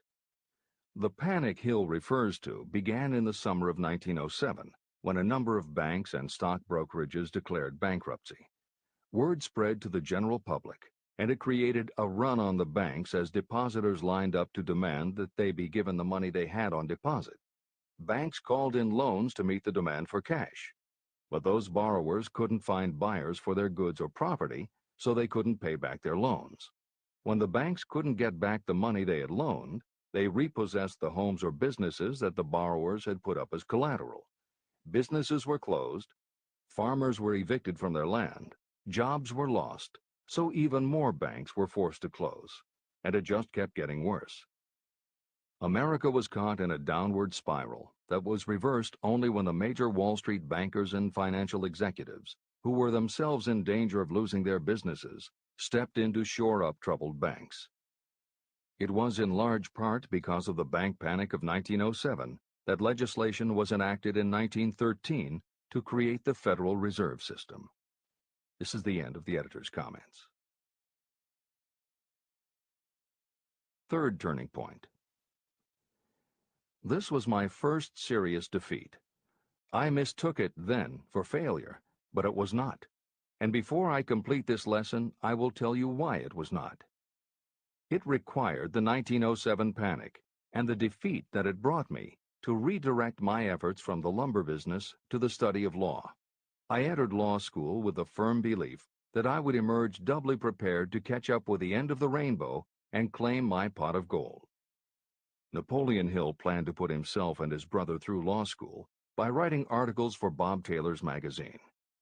It was through the magazine that he arranged the fateful meeting with Andrew Carnegie, described at the beginning of this book. As was noted there, when Carnegie proposed the idea of writing The Philosophy of Success, he told Hill that he would have to earn his own way. I attended law school at night and worked as an automobile salesman during the day. Because of the job, I saw the need for trained automobile mechanics. I opened an educational department in the manufacturing plant and began to train ordinary machinists in automobile assembly and repair work. The school prospered, paying me over $1,000 a month in net profits. My banker knew that I was prospering, therefore he loaned me money with which to expand. A peculiar trait of bankers is that they will loan us money without any hesitation when we are prosperous. My banker loaned me money until I was hopelessly in his debt. Then he took over my business as calmly as if it had belonged to him, which it did. From an income of more than $1,000 a month, I was suddenly reduced to poverty. For the third time, Hill had experienced defeat, but he was not beaten. He got another job, and all the while continued to work on the Carnegie Project. Fourth turning point, 1912. Because my wife's family had influence, I secured the appointment as assistant to the chief counsel for one of the largest coal companies in the world. I was among friends and relatives, and I had a position that I could keep for as long as I wished without exerting myself. What more did I need? Nothing, I was beginning to say to myself. Then, without consultation with my friends and without warning, I resigned. This was the first turning point that was of my own selection. It was not forced upon me. I quit that position because the work was too easy and I was performing it with too little effort. This move proved to be the next most important turning point of my life, although it was followed by 10 years of effort that brought almost every conceivable grief the human heart can experience. I selected Chicago as my new field of endeavor. I made up my mind that if I could gain recognition in Chicago, in any honorable sort of work, it would prove that I had something that might be developed into real ability. Fifth turning point. My first position in Chicago was that of advertising manager for a large correspondence school. I did so well that the president of the school induced me to resign my position and go into the candy manufacturing business with him. We organized the Betsy Ross Candy Company, and I became its first president. The business grew rapidly, and soon we had a chain of stores in 18 different cities. They did so well, in fact, Hill's partners decided they wanted to take over the business. They had Hill arrested on a false charge and then offered to withdraw the charge if he would turn over to them his interest in the business. Outraged at the suggestion, Hill refused. When the case went to court, his partners failed to appear for the hearing. Hill sued them for malicious damage to his character. The judge's ruling completely vindicated Hill and allowed him the option to have his partners thrown in jail. Being arrested seemed at the time a terrible disgrace, even though the charge was false. It was not a pleasant experience, and I would not wish to go through a similar experience again, but I must admit that it was worth all the grief it cost me, because it gave me the opportunity to find out that revenge was not a part of my makeup. Sixth turning point.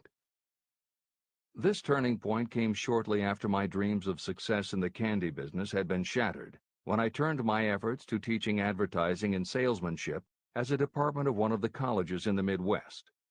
My school prospered from the very beginning. I had a resident class and also a correspondence school through which I was teaching students in nearly every English-speaking country.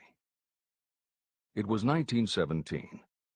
And in April of that year, President Woodrow Wilson declared the United States would enter the war against Germany. Hill contacted the president, who he had previously met through Andrew Carnegie, and offered his services to help the war effort. Hill was given the position of creating public relations materials and helping to sell war bonds. When not operating his school, he threw himself into his war work, for which he insisted that he be paid only $1 a year. Then came the second military draft, and it practically destroyed my school, as it caught most of those who were enrolled as students. At one stroke, I charged off more than $75,000 in tuition fees. Once more, I was penniless. Despite the fact that Hill had to scrape just to get by, he continued to work for President Wilson and continued to refuse to take any compensation. Though Hill had a family to support, and the ridicule of his relatives put a tremendous strain on relations, he also continued to work on the Carnegie Project. Hill later said, "Believe me, there were times when between the needling of my relatives and the hardships I endured, it was not easy to maintain a positive mental attitude and persevere. Sometimes in barren hotel rooms, I almost believed my family was right. The thing that kept me going was my conviction that one day I would not only successfully complete my work, but also be proud of myself when it was finished." Seventh turning point. To describe the seventh of the turning points in my life, I must go back to November 11th, 1918. Armistice Day, the end of the World War. The war had left me without a penny, as I have already said, but I was happy to know that the slaughter had ceased and reason was about to reclaim civilization. The time had come for another turning point. I sat down at my typewriter, and to my astonishment, my hands began to play a tune on the keyboard. I had never written so rapidly or so easily before. I did not plan or think about what I was writing. I just wrote whatever came into my mind. What Hill wrote was a long essay in which he described a new idealism based on the golden rule that he thought could emerge from the war. He declared that he would help spread the word, and promised that somehow he was going to find the money to launch a new magazine to be called Hill's Golden Rule. He took his essay to George Williams, a Chicago printer he had met while working at the White House, and by early January of 1919, Hill's Golden Rule magazine was on the newsstands. The first issue was 48 pages. In the beginning, with no money to pay anyone else, Hill wrote and edited every word himself, changing his writing style for each article as well as using a variety of pen names. Additional staff was hired later, which soon led to problems on the inside and on the outside, and Williams attempted to buy out Hill's share of the business. But when Hill realized that one stipulation of the buyout prevented him from any involvement in a competing publication, in October of 1920, he simply left. By April of 1921, he had raised the money for a new publication, Napoleon Hill's Magazine, the foundation of which was again the Golden Rule. But it also expanded into presenting many of the principles of success that would become the basis of Hill's later books. The magazine's acceptance and success also led to Hill's success as a speaker and motivator, which led to even greater success for the magazine. At the same time, Napoleon Hill was working with one of the inmates of a penitentiary to develop a correspondence course, which he took to the prisons to encourage prisoner rehabilitation. Most everything Hill did during this time was successful, and the success of the prison program was significant. But the greed of two members of the board of directors, one of whom was the prison chaplain, eventually led in 1923 to the demise of not only the educational rehabilitation programs, but also the magazine and numerous other successful offshoot ventures. The bleak irony, as Michael Ritt notes in A Lifetime of Riches, was that few enterprises in the 1920s could have been more idealistic or humanitarian in concept. Yet in seeking to stir goodness in men's souls, these enterprises had stirred mean-spirited men to a bloodlust that destroyed everything. Without his magazine, Hill went back to teaching and lecturing, which led to an introduction to a crusading newspaper publisher, Don Mellett, who offered to help Hill publish the results of his work on the Carnegie Project. At this same time, Mellett learned that Prohibition gangsters were selling narcotics and bootleg liquor to school children in Canton, and members of the local police force were being bribed to do nothing about it. Mellett was outraged and wrote an expose in his Canton Daily News while Hill contacted the governor to implement a state investigation of the corrupt police department. A week before Hill and Mellett were to finalize the financing for the publication of Hill's book, Don Mellett was ambushed outside his home and assassinated by a gangster and a renegade cop. They tried to kill Hill, too, but through pure luck he escaped and fled to the Smoky Mountains, where he remained holed up in a backwoods shack for most of a year. Destitute and in fear for his life, he lapsed into a state of deep depression. Then, in one extraordinary night of self-analysis, he willed himself out of his depression and resolved to finish the challenge Carnegie had posed almost 20 years earlier. Hill went to Philadelphia, convinced a publisher to put up the money, then worked night and day for almost 4 months to finish the manuscript. In March of 1928, Hill published the results of his efforts, a multi-volume masterwork entitled Law of Success. No one had ever seen anything like it. It was a phenomenon, a runaway bestseller. A little over a year later, while Hill was finally enjoying the fruits of his long labors, the stock market crash of '29 hit. The bottom fell out of everything, including the market for books. Though he never gave up on his vision, like the rest of America, Hill struggled through the Depression. He lectured, he wrote, and he taught in every way he could, but it was very hard to preach personal achievement to a country that had lost faith in itself. Napoleon Hill made it his personal mission to turn the tide by creating a variety of self-help programs, but it became disappointingly apparent that it was going to take more than one man to do it. When Franklin Delano Roosevelt was elected president, he reached out to Hill. Though Napoleon Hill was an avowed capitalist, he believed enough in the ultimate goal of FDR's policies that he committed himself to helping the new administration. Throughout the Depression years, he became a close confidant of the president's, helping to guide Roosevelt in his efforts to revitalize America. It is said that it was Hill who gave FDR the famous line, "We have nothing to fear but fear itself." And though Hill was dead broke, just as he had done for President Wilson, he refused to accept more than $1 a year for his efforts. In 1937, as America was finally beginning to see glimmerings of hope that the Great Depression might end, Hill convinced his publisher that America now needed a book to help shake off the mental and emotional stigma of those terrible times. He was right. They released Think and Grow Rich to such resounding success that it sold well over 1 million copies even before the Depression ended. At this writing, it has sold more than 60 million copies worldwide, and to this day it still sells more than 1 million copies a year in its various editions. Take your own persistence inventory. Persistence is a state of mind. Therefore, it can be cultivated.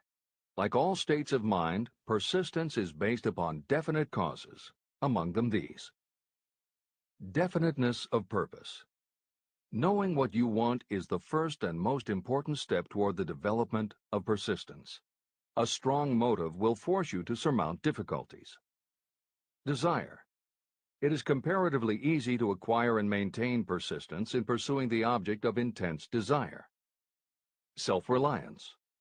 Belief in your ability to carry out a plan encourages you to follow the plan through with persistence. Self-reliance can be developed through the principle described in Chapter 5, Autosuggestion. Definiteness of plans. Organized plans, even ones that may be weak or impractical, encourage persistence. Accurate knowledge. Knowing that your plans are sound, based upon experience or observation, encourages persistence. Guessing, instead of knowing, destroys persistence. Cooperation. Sympathy, understanding, and cooperation with others tend to develop persistence. Willpower. The habit of concentrating your thoughts on making plans to attain your definite purpose leads to persistence. Habit. Persistence is the direct result of habit. The mind absorbs and becomes a part of the daily experiences upon which it feeds. Fear, the worst of all enemies, can be overcome by forcing yourself to perform and repeat acts of courage. Everyone who has seen active service in war knows this. Take inventory of yourself and determine what you are lacking in this essential quality of persistence. Measure yourself point by point and see how many of the previous 8 factors of persistence you lack. The analysis may lead to discoveries that will give you a new understanding of yourself and what you need to get ahead. The following is a list of the real enemies that stand between you and achievement. These are not only the symptoms indicating weakness of persistence, but also the deeply seated subconscious causes of this weakness. Study the list carefully and face yourself squarely if you really wish to know who you are and what you are capable of doing. These are the weaknesses that must be mastered by anyone who really wants to accumulate riches. 1. Failure to recognize and to define clearly exactly what you want. 2. Procrastination, with or without cause, usually backed up with a long list of alibis and excuses. 3. Lack of interest in acquiring specialized knowledge. 4. Indecision, and the habit of passing the buck instead of facing issues squarely, also backed by alibis and excuses. 5. The habit of relying upon excuses instead of making definite plans to solve your problems. 6. Self-satisfaction. There is little remedy for this, and no hope for those who suffer from it. 7. Indifference, usually reflected in your readiness to compromise rather than meet opposition and fight it. 8. The habit of blaming others for your mistakes and accepting circumstances as being unavoidable. 9. Weakness of desire because you neglected to choose motives that will push you to take action. 10. Willingness to quit at the first sign of defeat, based upon one or more of the 6 basic fears. 11. Lack of organized plans that you have written out so they can be analyzed. 12. The habit of neglecting to act on ideas or to grasp opportunity when it presents itself. 13. Wishing instead of willing. 14. the habit of compromising with poverty instead of aiming at riches, a general lack of ambition to be, to do, or to own. 15. Searching for all the shortcuts to riches, trying to get without giving a fair equivalent, usually reflected in the habit of gambling or trying to drive unfair bargains. 16. Fear of criticism, resulting in failure to create plans and put them into action because of what other people might think, do, or say. This is one of your most dangerous enemies because it often exists in your subconscious mind and you may not even know it is there. See the 6 basic fears in the last chapter. If you fear criticism. Following is an examination of the symptoms of the fear of criticism. The majority of people permit relatives, friends, and the public at large to influence them so that they cannot live their own lives because they fear criticism. Many people make mistakes in marriage but stay married, then go through life miserable and unhappy because they fear criticism. Anyone who has submitted to this form of fear knows the irreparable damage it does by destroying one's ambition and the desire to achieve. Millions of people neglect to go back and get an education after having left school because they fear criticism.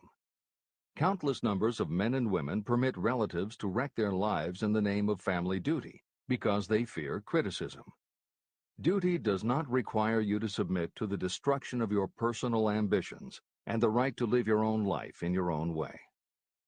People refuse to take chances in business because they fear the criticism that may follow if they fail. The fear of criticism in such cases is stronger than the desire for success. Too many people refuse to set high goals for themselves because they fear the criticism of relatives and friends who may say, "Don't aim so high, people will think you're crazy." When Andrew Carnegie suggested that I devote 20 years to the organization of a philosophy of individual achievement, my first impulse was fear of what people might say. His suggestion was far greater than anything I had ever conceived for myself. My first instinct was to create excuses, all of them traceable to the fear of criticism. Something inside of me said, "You can't do it. The job is too big and requires too much time. What will your relatives think of you? How will you earn a living? No one has ever organized a philosophy of success. What right have you to believe you can do it? Who are you anyway to aim so high? Remember your humble birth. What do you know about philosophy? People will think you are crazy," and they did. "Why hasn't some other person done this before now?" These and many other questions flashed into my mind. It seemed as if the whole world had suddenly turned its attention to me with the purpose of ridiculing me into giving up all desire to carry out Mr. Carnegie's suggestion. Later in life, after having analyzed thousands of people, I discovered that most ideas are stillborn. To grow, ideas need the breath of life injected into them through definite plans of immediate action. The time to nurse an idea is at the time of its birth. Every minute it lives gives it a better chance of surviving. The fear of criticism is what kills most ideas that never reach the planning and action stage. Breaks can be made to order. Many people believe that success is the result of lucky breaks. There may be something to that, but if you depend upon luck, you will almost surely be disappointed. The only break anyone can afford to rely on is a self-made break. These come through the application of persistence. The starting point is definiteness of purpose. Editor's comments. In 1999, Mark Myers, editor of one of the country's most influential self-help newsletters, Bottom Line Personal, wrote a book entitled How to Make Luck: 7 Secrets Lucky People Use to Succeed. In it, he tells of a study that was done by the psychology department at the University of Hertfordshire near London.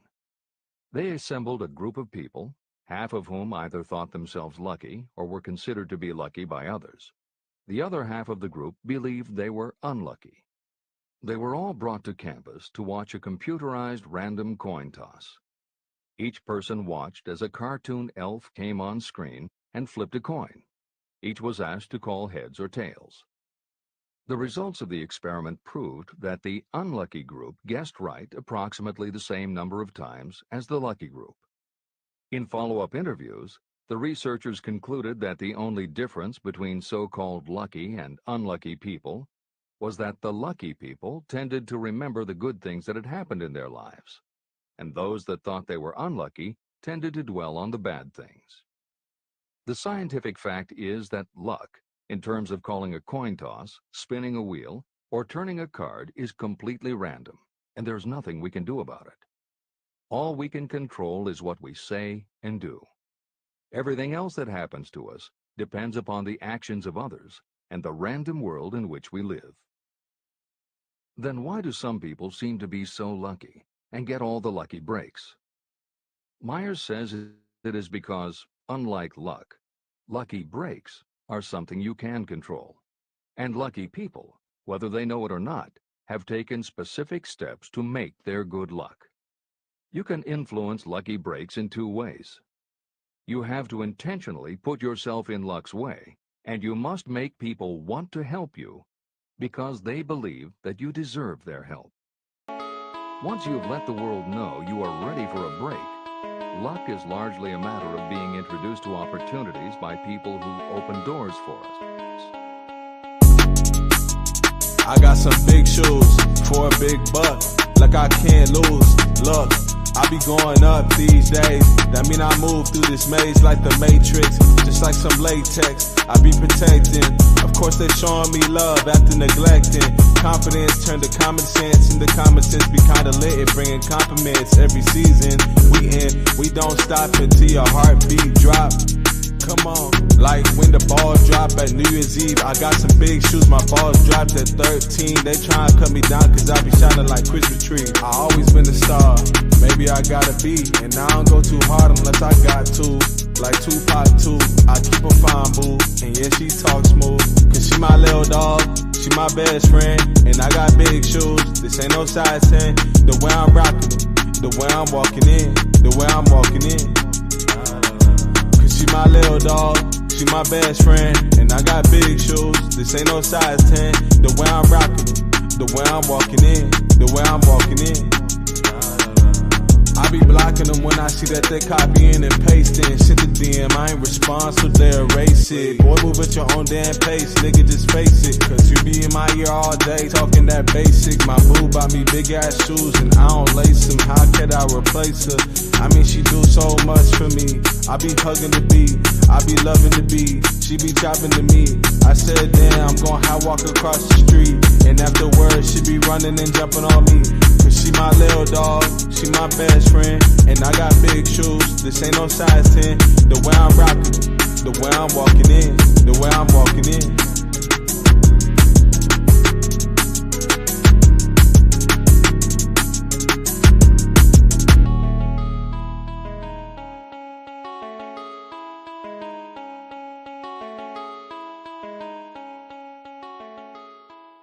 Myers calls these people gatekeepers. Gatekeepers offer help not only out of goodwill, but also because they hope you will help them in return when you are in a position to do so. People who are lucky make it a point to impress their gatekeepers so that they will be the first to come to mind when opportunities arise. Your gatekeepers must believe that you deserve a break, and that it is worth it to them to give you one. One of the best ways to do that is simply to behave and act lucky. If you act like a loser, people think you are a loser. If you perceive yourself as lucky, it will be easier for others to see you that way. And if you are believed to be a lucky person, your chances of receiving lucky opportunities will increase, partly because others hope some of your luck will rub off on them. This is the biggest secret lucky people know. They know that when they seem lucky, more people want to help them. There are people waiting to make a difference in your life if you show them you are willing to make an effort and that you are enthusiastic. Mark Myers' book is devoted to explaining ways to do that. As Hill says, the only lucky break anyone can afford to rely upon is a self-made break. These come through the application of persistence. The starting point is definiteness of purpose.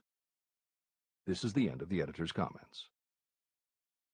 If you stop the first 100 people you meet on the street and ask them what they want most in life, 98 of them would not be able to tell you.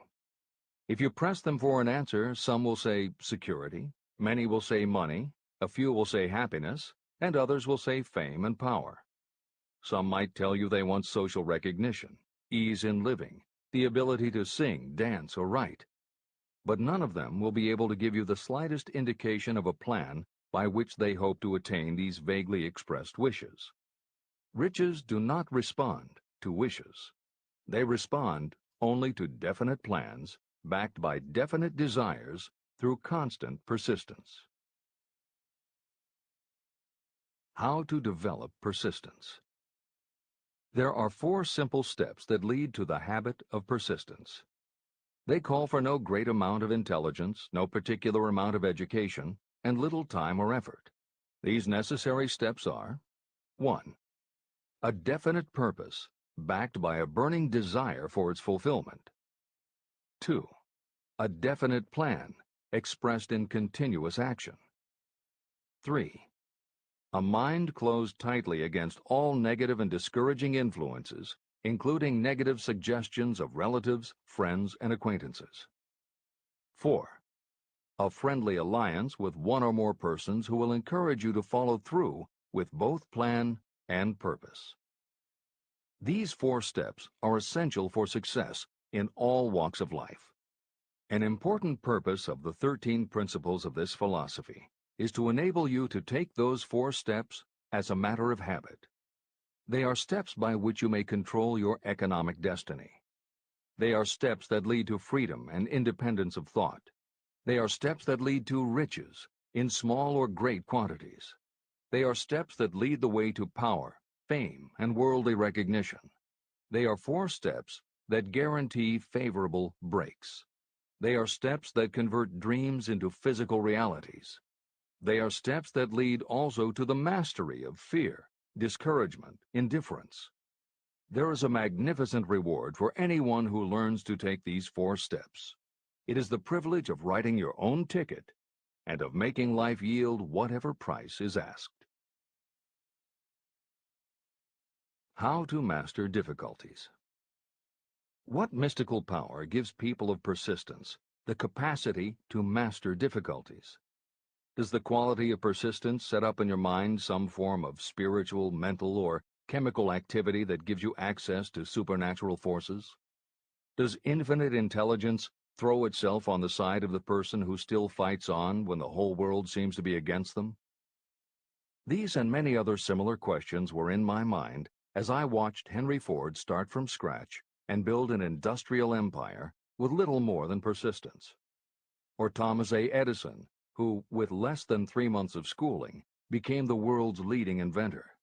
He turned his persistence into sound recording and playback machines, motion picture cameras and projectors, and the incandescent light, to say nothing of 100 other useful inventions. I had the opportunity to analyze both Mr. Edison and Mr. Ford up close and personal, year by year, over a long period of time. So I speak from actual knowledge when I say that I found no quality except persistence in either of them that even remotely suggested the major source of their stupendous achievements. If you make an impartial study of the prophets, philosophers, and religious leaders of the past, you will come to the inevitable conclusion that persistence, concentration of effort, and definiteness of purpose were the major sources of their achievements. Consider, for example, the fascinating story of Muhammad. Analyze his life. Compare him with men of achievement in this modern age of industry and finance, and observe how they all have one outstanding trait in common: persistence. If you want to understand more about the power of persistence and how it works, I strongly suggest that you read a biography of Muhammad. Editor's comments. At the beginning of the 21st century, there was an increased interest in Islam due to the attacks on the World Trade Center and the subsequent war on terror. Consequently, The modern reader will have no difficulty finding a number of very good books about Muhammad. At the time that Hill was writing the first edition of Think and Grow Rich, one of the best biographies of Muhammad was written by Esad Bey, who was born in Baku, Azerbaijan, the son of a Jewish businessman named Nusinbaum. Later, he changed his name when he converted to Islam. During the Russian Revolution, he fled his home for Berlin, where he lived until the rise of Hitler again forced him to move, first to Austria and then finally to Italy. It is believed by some that this man, known as Esad Bey, also wrote under another pen name, Kurban Said, and was in fact the author of the acclaimed Azerbaijani novel, Ali and Nino. That Napoleon Hill was very impressed with this particular biography of Muhammad is clear from his recommendation, which follows. I strongly suggest that you read a biography of Muhammad, especially the one by Esad Bey. This brief review of that book, which appeared in the Herald Tribune, will provide a preview of the rare treat in store for those who take the time to read the entire story of one of the most astounding examples of the power of persistence known to civilization. The Last Great Prophet. Reviewed by Thomas Sugru. Muhammad was a prophet, but he never performed a miracle. He was not a mystic. He had no formal schooling. He did not begin his mission until he was 40. When he announced that he was the messenger of God, bringing word of the true religion, he was ridiculed and labeled a lunatic. Children tripped him, and women threw filth upon him. He was banished from his native city, Mecca, and his followers were stripped of their worldly goods and sent into the desert after him. When he had been preaching 10 years, he had nothing to show for it but banishment, poverty, and ridicule. Yet before another 10 years had passed, he was dictator of all Arabia, ruler of Mecca, and the head of a new world religion which was to sweep to the Danube and the Pyrenees before exhausting the impetus he gave it. That impetus was threefold: the power of words, the efficacy of prayer, and man's kinship with God. His career never made sense. Muhammad was born to impoverished members of a leading family of Mecca. Because Mecca, the crossroads of the world, home of the magic stone called the Kaaba, great city of trade and the center of trade routes, was unsanitary, its children were sent to be raised in the desert by Bedouins. Muhammad was thus nurtured, drawing strength and health from the milk of nomad, vicarious mothers. He tended sheep and soon hired out to a rich widow as leader of her caravans. He traveled to all parts of the Eastern world, talked with many men of diverse beliefs, and observed the decline of Christianity into warring sects. When he was 28, Khadijah, the widow, looked upon him with favor and married him. Her father would have objected to such a marriage, so she got him drunk and held him up while he gave the paternal blessing. For the next 12 years, Muhammad lived as a rich and respected and very shrewd trader. Then he took to wandering in the desert. And one day he returned with the first verse of the Koran and told Khadijah that the archangel Gabriel had appeared to him and said that he was to be the messenger of God. The Koran, the revealed word of God, was the closest thing to a miracle in Muhammad's life. He had not been a poet. He had no gift of words.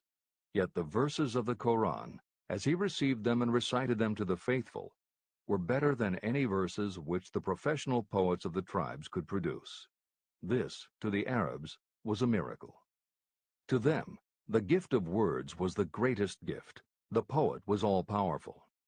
In addition, the Koran said that all men were equal before God, that the world should be a democratic state, Islam.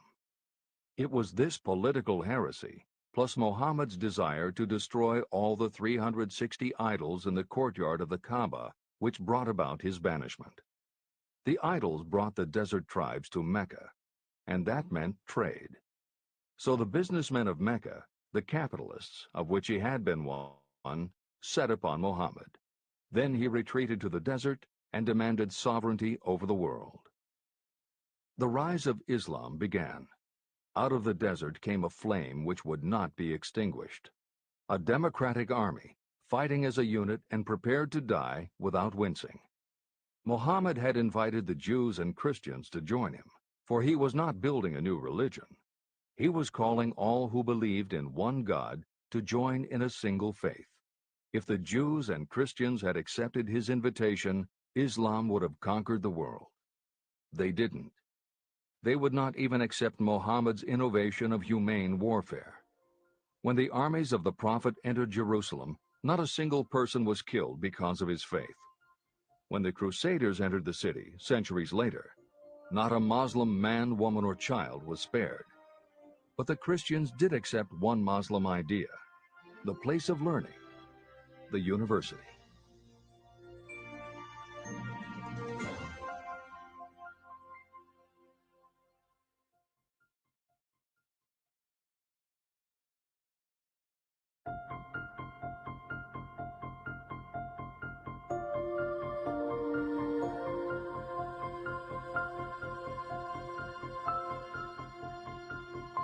The ladder of success is never crowded at the top. Chapter 11. Power of the Mastermind, the Driving Force. The ninth step toward riches. Power is essential for success in the accumulation of money. Plans are useless without sufficient power to turn them into action. This chapter will describe the method by which an individual may attain and apply power.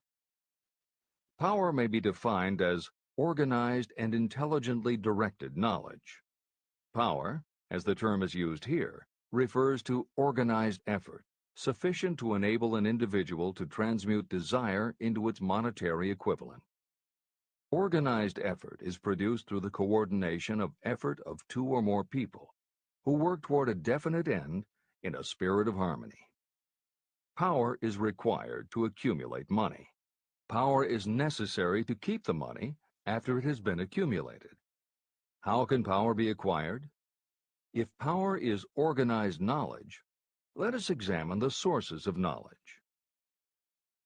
Infinite intelligence. This source of knowledge may be accessed with the aid of creative imagination through the subconscious mind, as described in the previous chapters on faith, autosuggestion, and imagination, and as will be elaborated on in Chapter 13, the subconscious mind, and Chapter 14, the brain. Accumulated experience. The accumulated experience of humanity may be found in any well-equipped public library. An important part of this accumulated experience is taught in public schools and colleges, where it has been classified and organized. Editor's comment. The computer revolution and the Internet have had a profound effect upon the quantity of information available and on the ease of access and ability to organize that information. This is the end of the editor's comment. Experiment and research. In the field of science, and in practically every other walk of life, people are gathering, classifying, and organizing new facts daily. This is the source to which you must turn when knowledge is not available through accumulated experience. Here, too, the creative imagination must often be used. Editor's comment. Today, because of the computer revolution and the Internet, publishing and dissemination of information happens so quickly that there is almost no lag time between experiment or research and the integration of those results into available knowledge. This is the end of the editor's comment. Knowledge may be acquired from any of the foregoing sources. It may be converted into power by organizing it into definite plans and by putting those plans into action.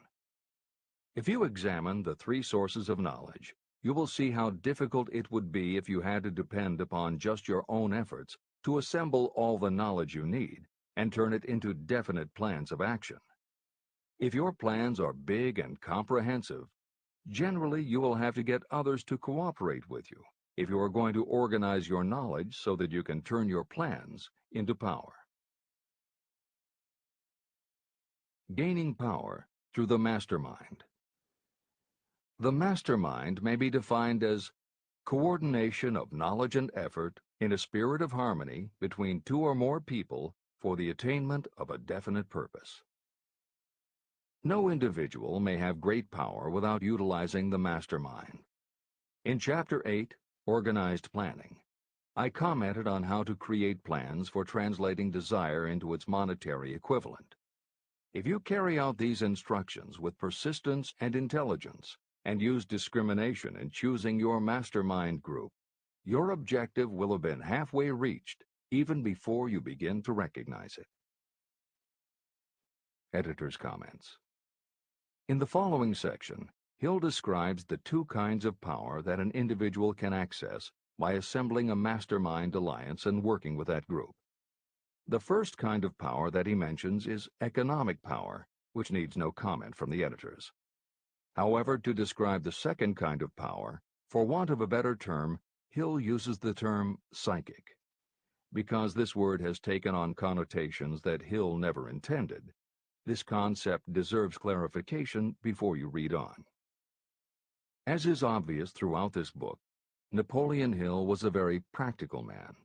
His use of the word psychic in this chapter has nothing to do with seances, fortune-telling, magic, or any other aspect of the paranormal. The word psychic is defined as of or pertaining to the human mind, and Hill uses the term to describe something pertaining to the mind that everyone reading this book has experienced. It is that feeling you get when you are working together with other people. Everyone is very focused on the same goal, and it is going so well that you seem to be in tune with each other. When that happens, you not only work well with the others, but your own work and ideas also seem to be operating on a higher and better plane than usual. This is the end of the editor's comments. So you may better understand the potential power available to you through a properly chosen mastermind group, I will explain the two characteristics of the mastermind principle. One kind of power is economic, and the other psychic. Economic power. The economic feature is obvious. Economic advantages may be created by any person who surrounds himself with the advice, counsel, and personal cooperation of a group of people who are willing to lend him or her wholehearted aid in a spirit of perfect harmony. This form of cooperative alliance has been the basis of nearly every great fortune. Your understanding of this great truth may definitely determine your financial status. Psychic power. What I refer to as the psychic phase of the mastermind principle is a little more difficult to comprehend. You'll get a better sense of the meaning from this statement. No two minds ever come together without creating a third, invisible, intangible force, which may be likened to a third mind. The human mind is a form of energy. When the minds of two people are coordinated in a spirit of harmony, the energy of each mind seems to pick up on the energy of the other mind, which constitutes the psychic phase of the mastermind. The mastermind principle, or rather the economic feature of it, was first called to my attention by Andrew Carnegie. Discovery of this principle was responsible for the choice of my life's work. Mr. Carnegie's mastermind group consisted of a staff of approximately 50 people with whom he surrounded himself for the purpose of manufacturing and marketing steel. He knew little of the technical side of the steel business. His strength was his ability to get others to work together in perfect harmony toward achieving a common goal. Carnegie attributed his entire fortune to the power he accumulated through this mastermind alliance. If you analyze the record of anyone who has accumulated a great fortune, and many of those who have accumulated modest fortunes, you will find that they have either consciously or unconsciously employed the mastermind principle. Great power can be accumulated through no other principle. How to multiply your brain power. The human brain may be compared to an electric battery. It is a fact that a group of batteries will provide more energy than a single battery. It is also a fact that the amount of energy provided by each individual battery depends upon the number and capacity of the cells it contains. The brain functions in a similar fashion. Some brains are more efficient than others. A group of brains coordinated or connected in a spirit of harmony will provide more thought energy than a single brain, just as a group of electric batteries will provide more energy than a single battery. Through this metaphor, you can see that the mastermind principle holds the secret of the power wielded by those who surround themselves with others of great brain power. The following will further define the so-called psychic phase of the mastermind principle. When a group of individual minds are coordinated and function in harmony, the increased energy created through that alliance becomes available to every individual mind in the group. Henry Ford began his business career under the handicap of poverty, illiteracy, and ignorance. Within the inconceivably short period of 10 years, Mr. Ford mastered these three handicaps, and within 25 years, he made himself one of the richest men in America. How did he do it? Here is an important clue. Mr. Ford's most rapid strides became noticeable from the time he became a personal friend of the famed inventor Thomas A. Edison. In the story of Ford's success, this is just the first indication of what the influence of one mind upon another can accomplish. Follow his story further, and you will have even more evidence that power may be produced through friendly alliance of minds. It is a fact that Mr. Ford's most outstanding achievements became even more pronounced later, after he formed the acquaintances of Harvey Firestone, John Burroughs, and Luther Burbank, each a man of great mental capacity. People take on the nature and the habits and the power of thought of those with whom they associate in a spirit of sympathy and harmony. Through his association with Edison, Burbank, Burroughs, and Firestone, Mr. Ford added to his own brain power the intelligence, experience, knowledge, and spiritual forces of these four men. Henry Ford used the mastermind principle in exactly the way it is described in this book. This principle is available to you. I have already mentioned Mahatma Gandhi. Let me review the method by which he attained his stupendous power. It may be explained in a few words. He came by power through inducing over 200 million people to coordinate with mind and body in a spirit of harmony for a definite purpose. In brief, Gandhi accomplished a miracle. For it is a miracle when 200 million people can be induced, not forced, to cooperate in a spirit of harmony. If you doubt that this is a miracle, try to get even 2 people to cooperate in a spirit of harmony for any length of time. Every person who manages a business knows how difficult it is to get employees to work together in a spirit even remotely resembling harmony. Editor's comments. The first step in putting together your mastermind alliance is to clearly know your desire. Your desire will tell you what you need.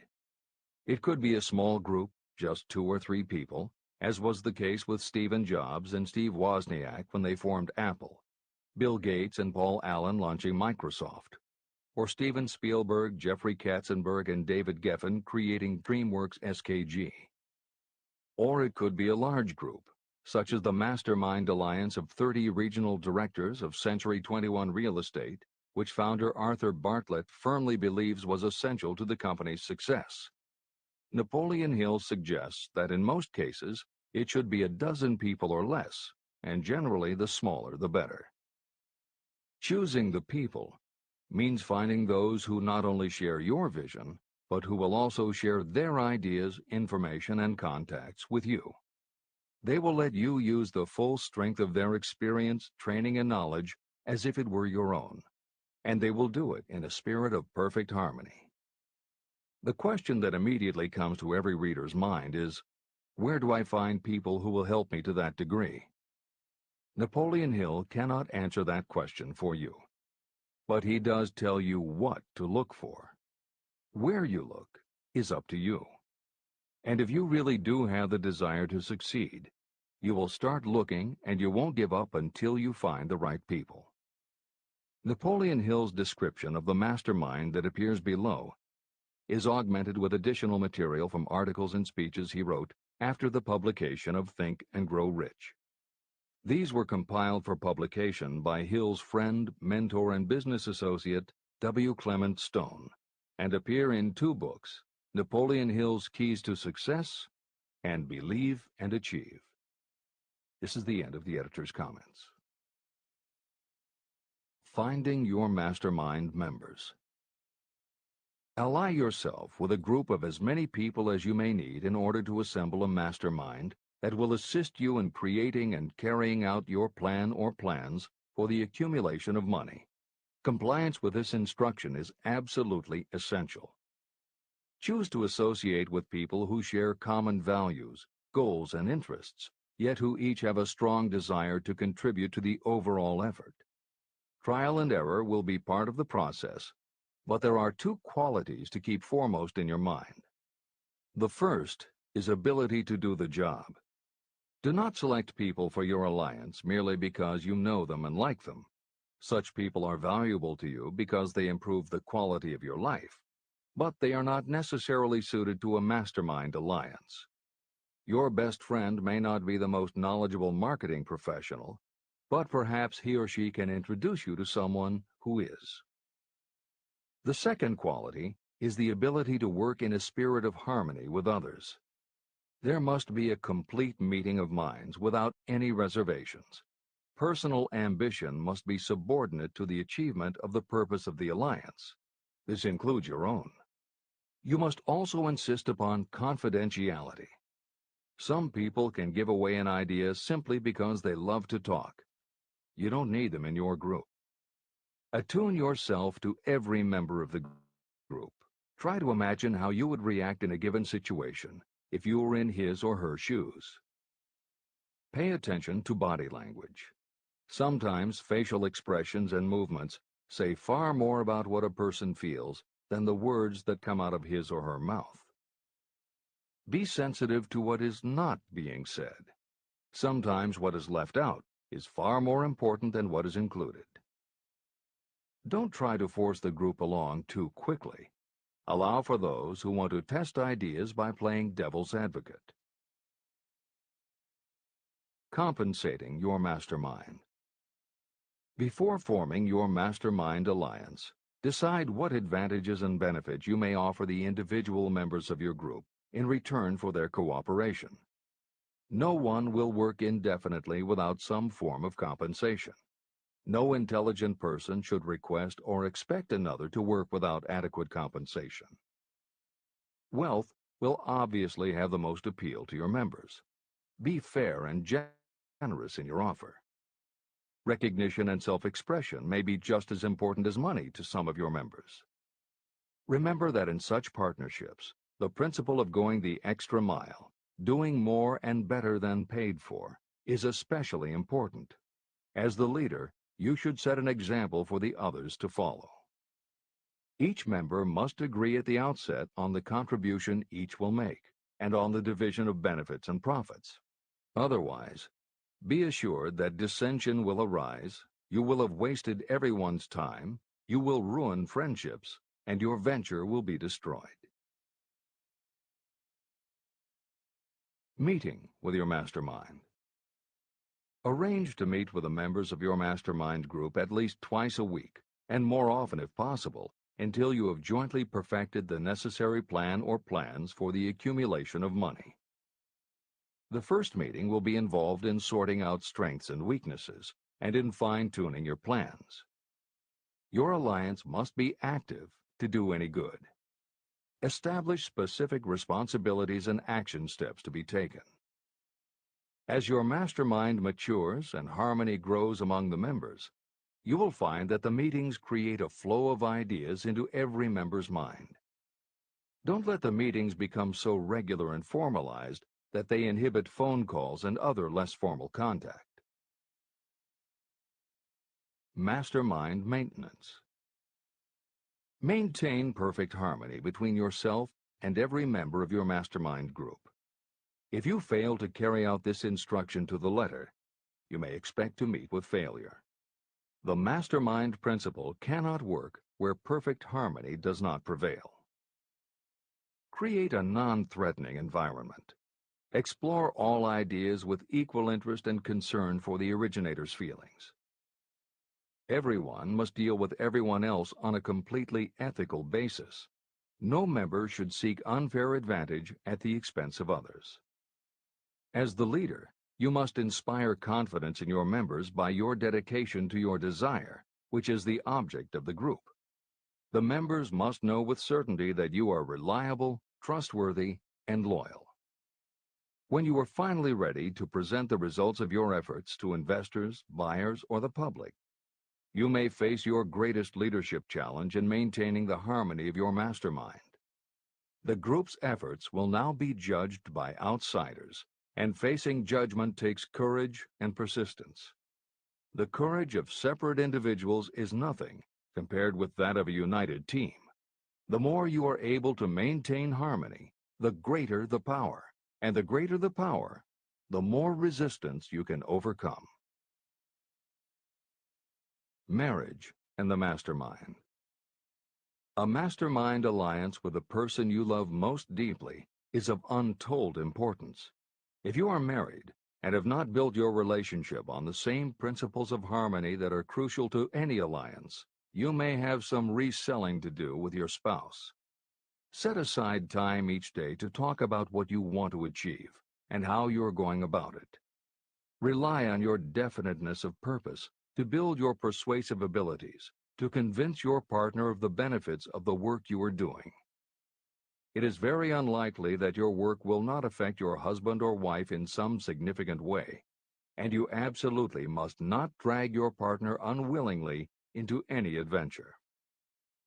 Build your mastermind alliance into your marriage from the start, and it will steady and support you through the darkest moments. In fact, your whole family should be incorporated into your alliance. Lack of harmony at home can easily spill over elsewhere. A united family is a great team. The mastermind and infinite intelligence. The list of sources from which you can get power is headed by infinite intelligence. When two or more people coordinate in a spirit of harmony and work toward a definite objective, they place themselves in position to absorb power directly from that great universal storehouse that I refer to as infinite intelligence. This is the greatest of all sources of power. It is the source to which geniuses and great leaders turn, whether they may be conscious of the fact or not. In Chapter 13, The Subconscious Mind, and Chapter 14, The Brain, the methods for accessing infinite intelligence will be described in greater detail. This is not a course on religion. Neither the principle of infinite intelligence nor any other principle in this book should be interpreted as interfering with, endorsing, or rejecting any person's religious beliefs. This book is confined exclusively to instructing the reader how to transmute the definite purpose of desire for money into its monetary equivalent. Read, and really think about what you are reading. Soon the entire subject will unfold, and you will see it in perspective. At this point, you are only seeing the detail of the individual chapters. Editor's comments. This chapter would not be complete without commenting on a mastermind that came into being almost 15 years after the first publication of Think and Grow Rich. Napoleon Hill's own mastermind alliance with multimillionaire businessman and philanthropist W. Clement Stone. On May 2, 1951, at the age of 67, Napoleon Hill and his wife Annie Lou agreed it was time for Napoleon to think about retiring. They decided to begin by cutting back on his speaking engagements after he completed the lectures that were already on his calendar, including one he was scheduled to give a few weeks later in Chicago. Unbeknownst to them, at that event, W. Clement Stone had prearranged to sit at the head table next to Napoleon Hill. Like Hill, Stone had been born into poverty. At the age of 6, he started selling newspapers to help pay the rent, and by 13, he owned his own stand. By 16, he was selling insurance, and by 20, he'd managed to scrape together $100, which he used to start his own insurance agency. Stone was a consummate salesman and motivator. and his company was growing very nicely. Then in 1938, he read Think and Grow Rich, and was so inspired by it that he bought a copy for every one of his employees and continued to do so for each new person who joined his company. Over the years, this amounted to thousands of copies. When Stone was introduced to Hill, he told him about all the copies he had purchased of Think and Grow Rich and said that he firmly believed it was Hill's book that had transformed his sales force and turned his company from modest to extraordinary success. Napoleon Hill and W. Clement Stone found that they were in such complete accord that by the end of their first meeting, Hill had decided to postpone his retirement and join with Stone in a venture dedicated to creating a better world for this and future generations. Within a year, they launched Napoleon Hill Associates. They published new books by Hill, including How to Raise Your Own Salary and The Master Key to Riches. They reissued Hill's earlier bestsellers, and they co-authored a new bestseller, Success Through a Positive Mental Attitude. They also launched Success Unlimited magazine, created PMA Science of Success home study courses, made television programs, radio shows, a documentary film entitled A New Sound in Paris, which showed the amazing changes that happened when the entire town of Paris, Missouri, adopted the Napoleon Hill philosophy. And they both crisscrossed America speaking, teaching, giving interviews, and spreading the philosophy to as many people as possible. In addition to his work with Napoleon Hill Associates, Hill also consulted to W. Clement Stone's company, Combined Insurance Company of America. Hill designed and implemented a new training program for the sales force, which was so successful he astounded the business world by helping Stone grow his company from $30 million in assets to $100 million in less than 10 years. When W. Clement Stone passed away in 2002, his company, now known as Aon Corporation, had revenues of $2 billion a year. W. Clement Stone had personally given more than $275 million to various charitable and philanthropic organizations. There has perhaps never been a greater example of coordination of knowledge and effort in a spirit of harmony between two or more people for the attainment of a definite purpose.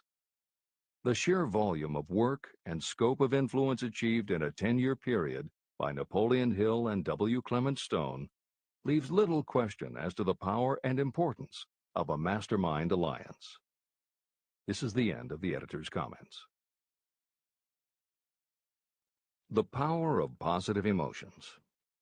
Money is shy and elusive. It must be wooed and won by methods not unlike those used by a determined lover. And the power you use in the wooing of money is not greatly different from what you use to attract the one you love. It is the power of positive emotion. That power, when successfully used in the pursuit of money, must be mixed with faith. It must be mixed with desire. It must be mixed with persistence. It must be applied through a plan, and that plan must be set into action. When money comes in large quantities, it flows to the one who accumulates it as easily as water flows downhill. There exists a great unseen stream of power, which may be compared to a river that flows in two directions. One side flows in one direction, carrying all who get into that side of the stream onward and upward to wealth. The other side flows in the opposite direction, carrying all who are unfortunate enough to get into it and can't pull themselves out downward to misery and poverty. Everyone who has accumulated a great fortune has recognized the existence of this stream of life. It consists of one's thinking process. Positive emotions form the side of the stream that carries you to fortune. Negative emotions form the side that carries you down to poverty. This is a point of great importance to the person who is following this book with the object of accumulating a fortune. If you are caught in the side of the stream of power that leads to poverty, this book will serve as an oar by which you may propel yourself over into the other side of the stream. But it can serve you only through application and use. Merely reading and passing judgment on it, either one way or another, will be of no benefit to you. Poverty and riches can change places. But when riches take the place of poverty, the change only happens through well-conceived and carefully executed plans. The same is not true of poverty. Poverty needs no plan. It needs no one to help it because it is bold and ruthless. Riches are shy and timid. They have to be attracted. More gold has been mined from the thoughts of men than has ever been taken from the earth. Chapter 12. Sexuality, Charisma, and Creativity. The 10th step toward riches. Editor's comments. What motivates human beings is the subject of continuing scientific research and philosophical debate. There is general agreement that the prime motivators are the basic human needs for food and water, shelter and clothing, and safety. Beyond these basic life-sustaining needs, however, there are other factors that motivate people to action. It is the definition of the other factors and their order of importance that continues to be open to interpretation. Perhaps the most widely known theory is psychologist Abraham Maslow's hierarchy of human needs, which lists 8 levels of motivational forces, starting with the basic physiological and safety needs, then ascends through belonging and love, esteem, understanding, aesthetics, self-actualization, and transcendence. Other psychologists and sociologists have defined and arranged the categories differently, but in almost all cases there is agreement that after the primary life-sustaining needs are met, sex and love are the next most important motivating forces. Napoleon Hill also compiled a hierarchy of what he referred to as mind stimuli. Like Maslow and other researchers, Hill identified sex and love as the most powerful non-life-sustaining factors in human motivation. But his focus was not on sex and love as they pertain to procreation. Hill was intrigued by the theory that if sex and love are such powerful forces in driving humans to action, there might be a correlation to outstanding achievement or material success. And if such a relationship exists, can the motivating force be intentionally channeled to this purpose? In the original edition of the following chapter, Hill used terms such as sex emotion and sex energy in his analysis of these motivating forces as they relate to attitude and personality. In this context, the use of the word sex was not meant to have the physical connotation that it often has today.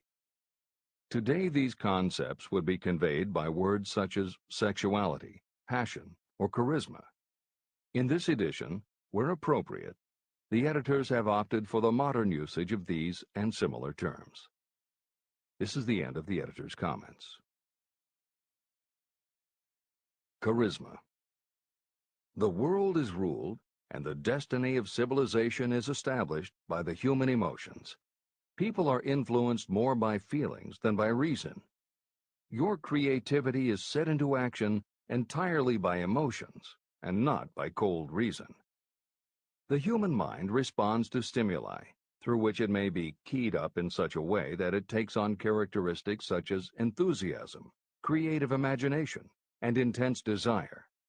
The stimuli to which the mind responds most freely are 1. The desire for sexual expression, 2. Love, 3. A burning desire for fame, power, or financial gain, money, 4. Music, 5. Close friendship and or admiration, 6. A mastermind alliance based upon the harmony of 2 or more people who ally themselves for advancement, 7. Mutual suffering, such as that experienced by people who are persecuted, 8. Autosuggestion, 9. Fear, 10. Alcohol and drugs. The desire for sexual expression comes at the head of the list of stimuli that step up the mind and start the wheels of physical action. The emotions associated with a human sexual drive bring into being a state of mind. When motivated by this desire, people often show courage, willpower, persistence, imagination, and creative ability that they don't normally have. So strong and impelling is the desire for sexual expression that people freely run the risk of life and reputation because of it. A river may be dammed and its water controlled for a time, but eventually it will force an outlet. The same is true of the emotions related to sexual expression. It may be submerged and controlled for a time, but its very nature causes it to be ever-seeking means of expression. The desire for sexual expression is inborn and natural. The desire cannot and should not be submerged or eliminated, but it can be given other outlets that enrich the body, mind, and spirit. When harnessed and redirected, this motivating force has been used as a powerful creative force in literature, art, and other pursuits, including the accumulation of riches. A teacher who has trained more than 30,000 salespeople came to the conclusion that individuals who are most confident sexually are the most efficient salespeople. The explanation is that the factor of personality known as personal magnetism is a manifestation of sexual energy. Editor's comments. There have been numerous psychological and sociological studies about the relationship between sexuality and success that tend to support Hill's observation. Because physical characteristics are the most quantifiable aspects of sexuality, most research studies focus on gender, attractiveness, body size, and age, and they measure indicators such as first impressions, expectation of performance, perception of performance, and social interaction. These studies generally conclude that when comparing individuals of equal competence, for men, the perception is that taller men will do better than short, a full head of hair will outperform balding, handsome or virile will beat out plain or older. For women, the results are comparable. The perception is that attractive performs better than plain, slim or shapely scores higher than overweight, younger is expected to be superior to older. These observations about physical sexuality may seem obvious, but they lead to a conclusion that is very significant. Obviously, not all people who succeed are tall and virile or attractive and shapely.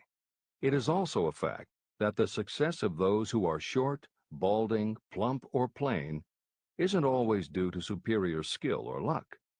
Clearly, there is another kind of attractiveness that often supersedes physical appeal. This other kind of attractiveness is connected to human sexuality, but it is not what would usually be referred to as sexy. People who have this quality are often said to have chemistry, personality, charm, or appeal. Hill called this kind of attraction personal magnetism. Today, the more common term is charisma. This is the end of the editor's comments. When employing salespeople, a good sales manager looks for personal magnetism or charisma as the first requirement. People who lack this kind of sexual energy will never become enthusiastic, nor inspire others with enthusiasm. And enthusiasm is one of the most important requisites in salesmanship, no matter what you're selling. The public speaker, preacher, lawyer, or salesperson who is lacking in charisma is a flop as far as being able to influence others is concerned. That, plus the fact that most people are influenced through an appeal to their emotions, should easily convince you of the importance of charisma as a part of the salesperson's ability. Master salespeople attain mastery in selling because they either consciously or unconsciously transmute charisma, sexual energy, into sales enthusiasm. That statement explains the actual, practical meaning of sexual transmutation. The meaning of the word transmute is, in simple language, the changing or transferring of one element or form of energy into another. The transmutation of sexual energy means switching the mind from thoughts of physical expression to thoughts of some other nature. Salespeople who know how to turn on charisma have acquired the art of sexual transmutation, whether they know it or not. The majority of salespeople who transmute their sexual energy do so without being aware of what they are doing or how they are doing it. You can cultivate and develop this quality in your dealings with others. Through cultivation and understanding, this vital motivating force may be drawn upon and used to great advantage in relationships between people. This energy may be communicated to others in the following ways. The handshake. The touch of the hand indicates instantly the presence of charisma or the lack of it. The tone of voice. Charisma or sexual energy is the factor with which the voice may be colored or made musical and charming. Posture and carriage of the body. People with charisma move briskly and with grace and ease. The vibrations of thought. People with charisma project sexuality through their personality in a way that influences those around them. Clothing and style. People who are charismatic are usually very careful about their personal appearance. They usually select clothing of a style becoming to their personality, physique, complexion, etc. Editor's comments. Having established a link between sexuality and success in the form of charisma, in the following section, Napoleon Hill explores how sexuality might also be a motivating factor in success by enhancing creativity. To illustrate the connection, Hill draws upon the biographies of historical figures who exhibited both charisma and exceptional creativity. In the time since Hill conducted his research, many women have risen to positions of power and influence. Their accomplishments have been well documented and are readily available in bookstores and libraries. However, when Hill was assembling his data, the majority of historical biographies available were about successful men. Further, the successful industrialists and political leaders he had personally studied during the previous 30 years were also men. Because of this limitation, Hill does not theorize about the role men might play in motivating the success of women. This issue is addressed in a later editorial comment. This is the end of the editor's comments. Creativity. It seemed quite significant to me when I made the discovery that practically every great leader I had the privilege of analyzing was a man whose achievements were largely inspired by a woman. In most instances, the woman was a wife, of whom the public had heard little or nothing.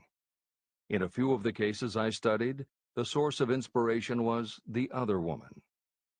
The pages of history are filled with the records of great men whose achievements may be traced directly to the influence of women who aroused the creative faculties of their minds. Napoleon Bonaparte was one of these.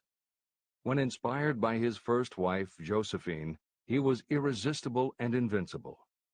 When his better judgment or reasoning faculty prompted him to put Josephine aside, he began to decline. His defeat and exile to St. Helena were not far distant. Abraham Lincoln was a notable example of a great leader who achieved his greatness through the discovery and use of his faculty of creative imagination. It is noted in practically every book written about Lincoln that he discovered and began to use this faculty as the result of the love that he experienced when he met Anne Rutledge. This is more than an interesting historical fact. It is of significance in connection with the role sexuality plays in the study of the source of genius. Following is a list of famous men of outstanding achievement: George Washington, Napoleon Bonaparte, William Shakespeare, Abraham Lincoln, Ralph Waldo Emerson, Robert Burns, Thomas Jefferson, Elbert Hubbard, Elbert H. Gary, Woodrow Wilson, John H. Patterson, Andrew Jackson, Enrico Caruso. Wherever there was evidence available in connection with the lives of these men of achievement, it indicated most convincingly that each possessed a highly developed sexual nature. An analysis of the information taken from biographies and historical writings leads to the following conclusions. 1. Those of greatest achievement have a highly developed sexual nature, but have learned the art of transmutation of sexual energy. 2. Those who have accumulated great fortunes and achieved outstanding recognition in literature, art, industry, architecture, and the professions were motivated by the influence of a mate or lover. When driven by these emotions, people become gifted with a superpower for action. If you understand this, you will also understand that sexual transmutation contains the secret of creative ability. Editor's comments. As noted previously, although Hill's analysis focused on men, today there is a wide range of biographies about women who have succeeded in every aspect of life, including business, politics, religion, sports, entertainment, and the arts.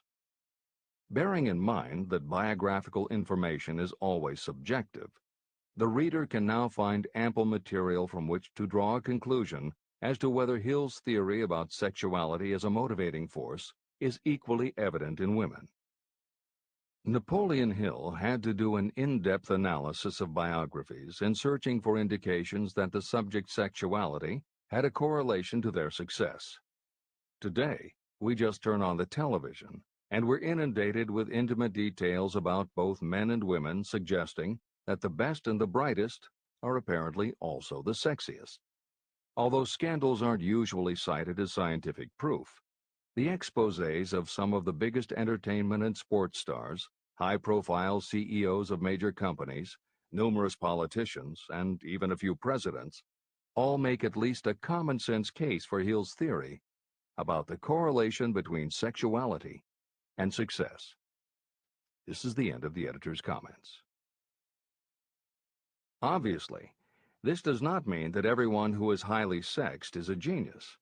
People attain the status of a genius only when and if they stimulate their minds so that they can draw upon the forces available through the creative faculty of the imagination. Although it is the most important of the stimuli or motivators, the mere possession of sexual energy is not sufficient to produce a genius. The energy must be transmuted from desire for physical contact into some other form of desire and action before it will lift one to the status of a genius. Genius and creative imagination. A definition of genius might be someone who has discovered how to increase the intensity of thought to the point where that person can freely communicate with sources of knowledge not available through the ordinary rate of thought. This definition should prompt some questions in the mind of anyone reading this book. The first question should be, how may one communicate with sources of knowledge that are not available through ordinary thought?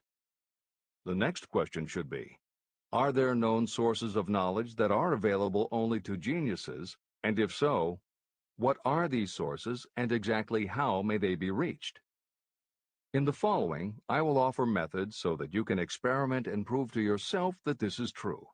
By doing so, you will have the answer to both questions. Editor's comment. Humans perceive things through the 5 senses of sight, smell, taste, hearing, and touch. Another kind of perception, as when you have a feeling about something, was discussed in the chapters on desire, faith, and autosuggestion. This kind of perception is often referred to as the 6th sense, and in the following, Hill explores the relationship between sexuality, motivation, creative imagination, and the 6th sense. This is the end of the editor's comment. The reality of a 6th sense has been fairly well established. This 6th sense is creative imagination. The faculty of creative imagination is something the majority of people never use during an entire lifetime. And if they do use it, it usually happens by mere accident. Only a small number of people deliberately use their creative imagination for a specific purpose. Those who do use this faculty voluntarily and with understanding of its functions are geniuses. Creative imagination is the direct link between your finite mind and what I have termed infinite intelligence. All revelations and all discoveries of basic or new principles in the field of invention take place through the faculty of creative imagination. When ideas, concepts, or hunches flash into your mind, they can only have come from one or more of the following sources. 1. From the mind of some other person who has just released the thought, idea, or concept through conscious thought. 2. your subconscious mind, which stores every thought and impression that ever reached your brain through any of the five senses. 3. From another person's subconscious storehouse. 4. Infinite intelligence. There are no other possible sources from which inspired ideas or hunches may be received. When brain action has been stimulated through one or more of the 10 mind stimulants listed at the beginning of this chapter, it has the effect of lifting you far above the horizon of ordinary thought. It permits you to envision distance, scope, and quality of thoughts not available on the lower plane, such as when you are solving routine problems of business. When you are lifted to a higher level of thought through mind stimulation, it is as though you have taken off in an airplane. You can now see over and beyond the horizon that limits your vision when you are on the ground. Not only that, but while you are on this higher level of thought, you are not even aware of such things as the problems of gaining the 3 basic necessities of food, clothing, and shelter. You are in a world of thought in which the ordinary workaday thoughts have been removed, just as the hills and valleys that obstruct your vision on the ground don't interfere when you are in an airplane. While on this exalted plane of thought, the creative faculty of the mind is given freedom for action. The way has been cleared for the 6th sense to function. It becomes receptive to ideas that could not reach the individual under any other circumstances. The 6th sense is the faculty that marks the difference between a genius and an ordinary individual. Developing your creative imagination. A mind stimulant is any influence that will either temporarily or permanently increase the intensity of thought. The previously mentioned 10 major stimulants are those most commonly resorted to. Through these sources, you may commune with infinite intelligence, enter the storehouse of your subconscious mind, or perhaps even that of another person. That is all there is to genius. The more you use your creative faculty, the more alert and receptive it becomes to factors originating outside your conscious mind. And the more this creative faculty is used, the more you will rely upon it for your thoughts and ideas. This faculty can be cultivated and developed only through use. What we generally refer to as our conscience operates entirely through the faculty of the 6th sense. The great artists, writers, musicians, and poets become great because they acquire the habit of relying upon the still, small voice that speaks from within through their creative imagination. Anyone with a keen imagination knows that some of their best ideas come through so-called hunches. One of the best-known public speakers admits that his speeches are only really great when he closes his eyes and begins to rely entirely upon the faculty of creative imagination. When asked why he closed his eyes just before the climax of his speech, he replied, "I do it because then I speak through ideas that come to me from within." One of America's most successful and best-known financiers has the habit of closing his eyes for 2 or 3 minutes before making a decision. When asked why, he replied, "With my eyes closed, I am able to draw upon a source of superior intelligence." Dr. Elmer R. Gates created more than 200 useful patents through the process of cultivating and using his creative faculty. His method is significant to anyone interested in attaining to the status of genius. Dr. Gates was one of the really great, though less publicized, scientists of the world. In his laboratory, he had what he called his personal communication room. It was practically soundproof, and all light could be shut out. It had a small table on which he kept a pad of writing paper. In front of the table, on the wall, was a light switch. When Dr. Gates desired to draw upon the forces available to him through his creative imagination, he would go into this room, seat himself at the table, shut off the lights, and concentrate on the known factors of the invention he was working on. He would stay in that position until ideas began to flash into his mind in connection with the unknown factors of the invention. On one occasion, ideas came through so fast that he was forced to write for almost 3 hours. When the thoughts stopped flowing, he examined his notes and found they contained a minute description of principles that had no parallel in the known data of the scientific world. Moreover, the answer to his problem was right there in those notes. Dr. Gates earned his living by sitting for ideas. He did it for individuals and corporations, and some of the most sensible people and largest traditional corporations in America paid him to do it. The part of your mind that you generally use for reasoning may be faulty, because it is largely guided by your accumulated experience. Not all knowledge that you have learned through experience is accurate. Many times your creative ideas are much more reliable because they come from sources that are more reliable than those available to the reasoning faculty of the mind. Methods used by geniuses are available to you. The major difference between the genius and the ordinary inventor is that the genius makes use of both the synthesized and the creative faculties of imagination. For example, the scientific inventor begins an invention by organizing and combining the known ideas or principles accumulated through experience through the synthesized faculty, the reasoning faculty. If the inventor finds this accumulated knowledge is insufficient, the scientist then draws upon the sources of knowledge available through the creative faculty. The method by which the inventor does this varies with the individual, but this is the essence of the procedure. 1. The inventor stimulates his or her mind so that it functions on a higher than average plane through one or more of the mind stimulants. 2. The inventor then concentrates on the known factors, the finished part of the invention, and creates in his or her mind a perfect picture of the unknown factors, the unfinished part of the invention. The inventor holds this picture in mind until it has been taken over by the subconscious, then relaxes by clearing his or her mind of all thought and waits for the answer to flash into mind. Sometimes the results are both definite and immediate. At other times, the results are negative, depending on the state of development of the sixth sense or creative faculty.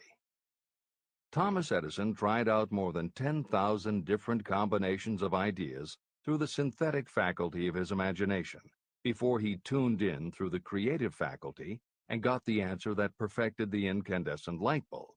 His experience was similar when he produced the phonograph. Editor's comments. Synchronicity, precognition, intuition, flashes of insight, hunches, gut feelings, symbolic dreams.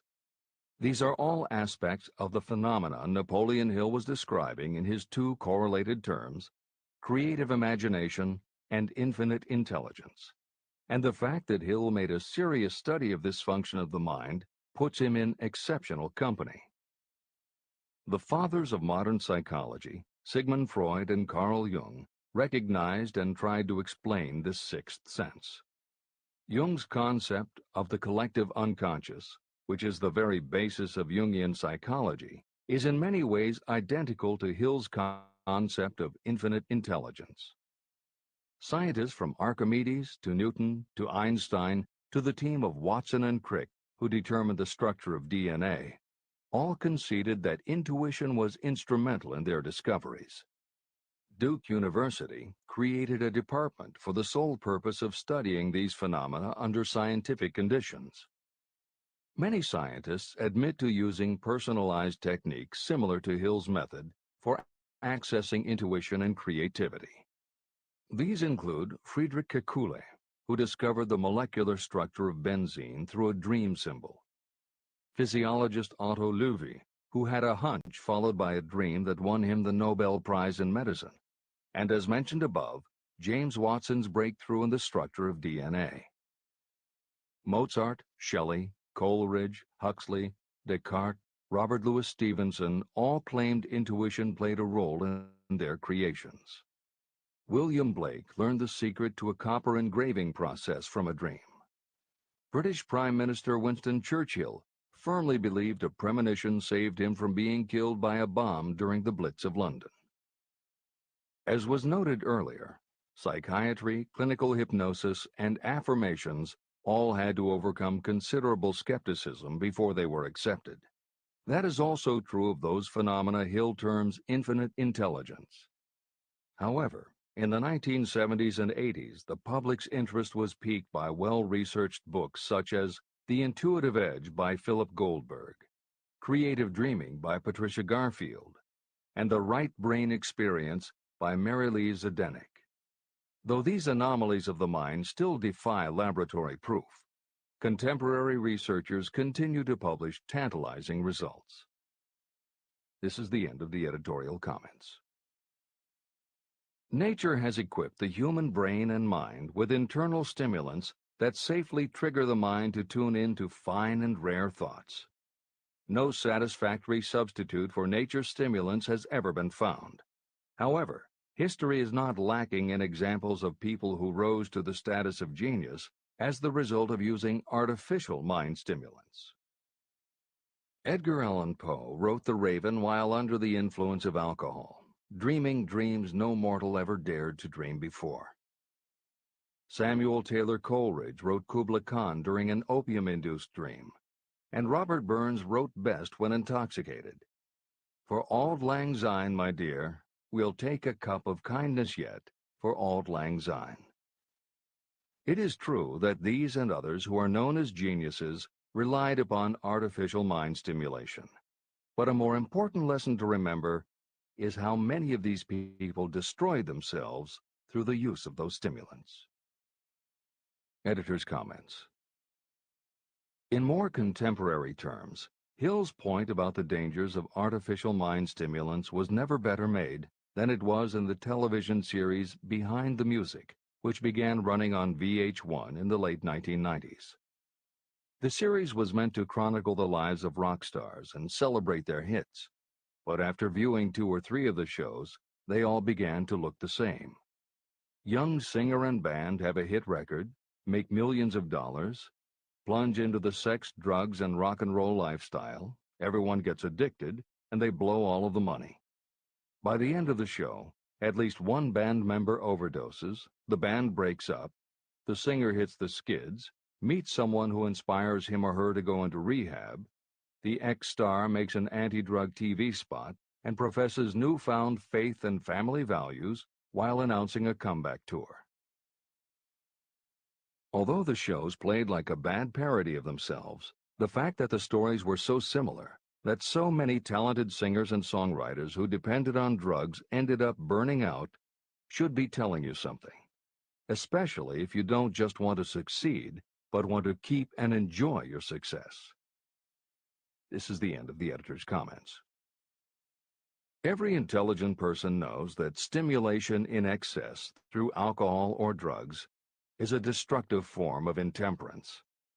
For some, overindulgence in sexual expression may become just as destructive. A sexually obsessed person is not essentially different from a person addicted to drugs or alcohol. Both have lost control over their faculties of reason and willpower. Human sexuality is a mighty urge to action, but its forces are like a cyclone, almost impossible to completely control. When an individual is driven solely by emotions related to sexuality, that person may be capable of great achievement, but their actions are often disorganized and destructive. It is true that a person may pursue financial or business success by harnessing the driving force of sexual energy without self-control. But history is filled with evidence that such people likely have certain traits of character that rob them of the ability to either hold or enjoy their fortunes. Ignorance of this potential pitfall has cost thousands of people their happiness, even though they possessed riches. From my analysis of over 25,000 people, I found that those who succeed in an outstanding way often do not hit their stride until they are beyond the age of 40 or 50. This fact was so astounding that it prompted me to go into the study of its cause most carefully. My investigation disclosed that the major reason why many people do not succeed early in life is their tendency to dissipate their energies through overindulgence. The majority of people never learn that sexual energy has possibilities other than physical expression. And many of those who make this discovery only do so after having wasted many years during the time when their sexual energy was at its height. Most people come to the realization by accident, and many don't even know they have tapped into this power. They may recognize that their power of achievement has increased, but they have no idea what caused the change. They are just vaguely aware that nature begins to harmonize the emotions of love and sex, so that they may draw upon these great forces and apply them as stimuli to action. The importance of love. Love, romance, and sex are all emotions capable of driving people to heights of superachievement. When combined, these three emotions may lift you to an altitude of a genius. Every person who has been moved by genuine love knows that it leaves enduring traces upon the human heart. The effect of love endures because love is spiritual in nature. Those who cannot be stimulated to great heights of achievement by love are hopeless. They are dead, though they may seem to live. If you believe you are unfortunate because you have loved and lost, you are wrong. One who is loved truly can never lose entirely. Love is whimsical and temperamental. It comes when it pleases and goes away without warning. Accept and enjoy it while it remains, but spend no time worrying about its departure. Worry will never bring it back. Dismiss the thought that love only comes once. Love may come and go times without number, but there are no two love experiences that affect you in just the same way. There may be one love experience that leaves a deeper imprint on the heart than all the others. But all love experiences are beneficial, except to the person who becomes resentful and cynical when love makes its departure. Even the memories of love can lift you and stimulate your mind. Go back into your yesterdays at times and bathe your mind in the beautiful memories of past love. It will soften your worries and give you a source of escape from the unpleasant realities of life. And maybe, during this temporary retreat into the world of fantasy, your subconscious mind will yield to you ideas or plans that may change the entire financial or spiritual status of your life. There should be no disappointment over love, and there would be none if people understood the difference between the emotions of love and sex. Love is an emotion of many shades and colors, but the most intense and burning of all is that experienced in the blending of the emotions of love and sex. Marriages or committed relationships that are not blessed with love properly balanced with sex cannot be happy ones, and seldom endure. Love alone will not bring happiness, nor will sex alone. Love is spiritual. Sex is biological. No experience that touches the human heart with a spiritual force can possibly be harmful, except through ignorance or jealousy. The presence of destructive emotions in the human mind may poison it in a way that destroys your sense of justice and fairness. Just as a chemist can take certain chemical elements, none of which are harmful in themselves, and by mixing them together create a deadly poison, in a similar manner, the emotions of sex and jealousy, when mixed, may turn just as lethal. Love is the emotion that serves as a safety valve and brings balance, reason, and constructive effort. Love is, without question, life's greatest experience. It can bring you into communion with infinite intelligence. When love guides the emotions, it may lead you well on your way toward creative effort. The road to genius consists of the development, control, and use of sex, love, and romance. Briefly, the process may be stated as follows.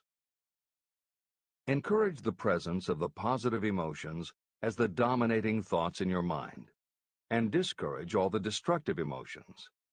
The mind is a creature of habit. It thrives on the dominating thoughts fed to it.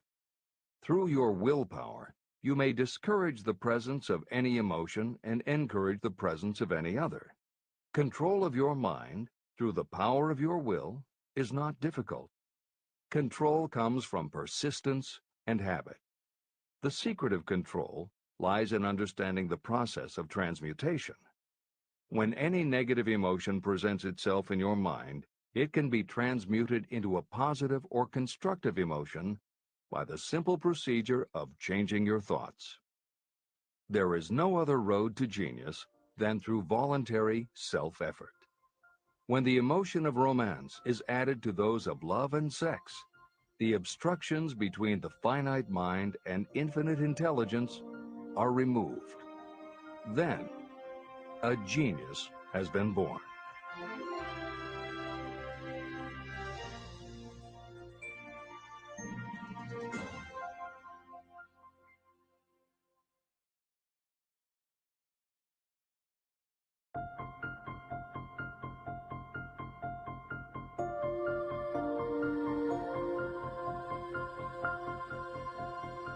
Success requires no explanations. Failure permits no alibis. Chapter 13, The Subconscious Mind. The Connecting Link. The 11th step toward riches. The subconscious mind consists of a field of consciousness in which every impulsive thought that reaches the conscious mind through any of the five senses is classified and recorded. The subconscious receives and files sense impressions or thoughts regardless of their nature. You can plant in your subconscious mind any plan, thought, or purpose that you desire to translate into its physical or monetary equivalent. Those desires that have been mixed with emotional feeling and faith in your ability are the ones that are strongest. Therefore, they are the first to which the subconscious responds. The subconscious mind works day and night, and in some way which is not fully understood, the subconscious seems able to draw upon the forces of infinite intelligence for the power to transmute your desires into their physical equivalent. And it does it in the most straightforward and practical way. You cannot entirely control your subconscious mind, but you can hand over to it any plan, desire, or purpose that you wish transformed into concrete form. Refer again to the instructions for using the subconscious mind in Chapter 5, Autosuggestion. Editor's comments. In the chapter on autosuggestion, the four primary methods for planting and reinforcing suggestions in your subconscious are: 1. The formulation and writing out of your desire. 2. The repetition of positive affirmations. 3. The creative visualization of your goal. And 4. By acting as though the goal is already yours. This is the end of the editor's comment. From my research, I have concluded that the subconscious mind is the connecting link between the finite mind of man and infinite intelligence. It is the intermediary through which you may draw upon the forces of infinite intelligence. From my research, I have concluded that the subconscious mind is the connecting link between the finite mind of man and infinite intelligence. It is the intermediary through which you may draw upon the forces of infinite intelligence. Only the subconscious mind contains the process by which mental impulses, thoughts, are modified and changed into their spiritual, energy, equivalent. It alone is the medium through which prayer, desire, may be transmitted to the source capable of answering prayer, infinite intelligence. How to energize your subconscious mind for creative effort. The possibilities of what you can do when you connect creative effort with the subconscious mind are stupendous. They inspire me with awe. I never approached the discussion of the subconscious mind without a feeling of littleness and inferiority, due to the fact that man's entire stock of knowledge on this subject is so pitifully limited. First, you must accept as a reality the existence of the subconscious mind and what it can do for you. This will enable you to understand its possibilities as a medium for transmuting your desires into their physical or monetary equivalent. And then you will comprehend the full significance of the instructions given in Chapter 3, Desire. You will also understand the importance of making your desires clear and putting them in writing. You will understand as well the necessity of persistence in carrying out instructions.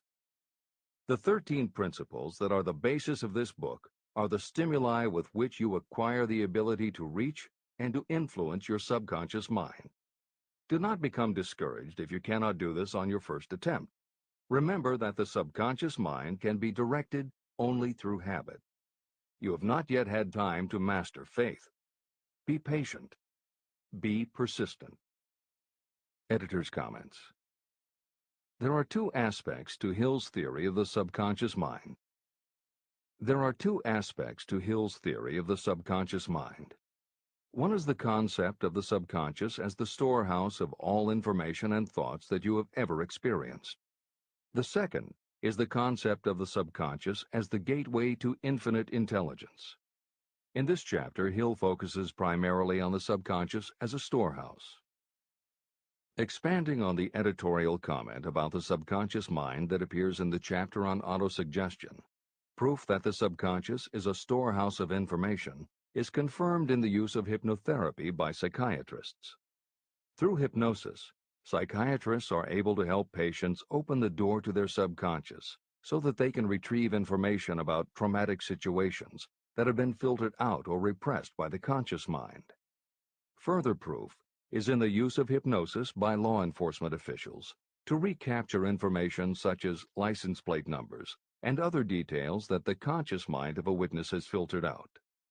Although results vary from person to person, there is no doubt that the subconscious has access to information that the conscious mind does not.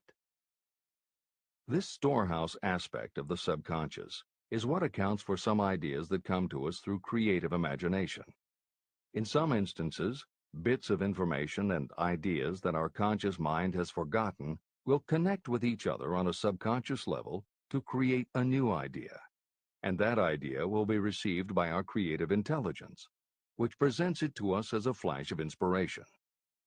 You can't completely control this process, but you can condition yourself to come up with more and better ideas.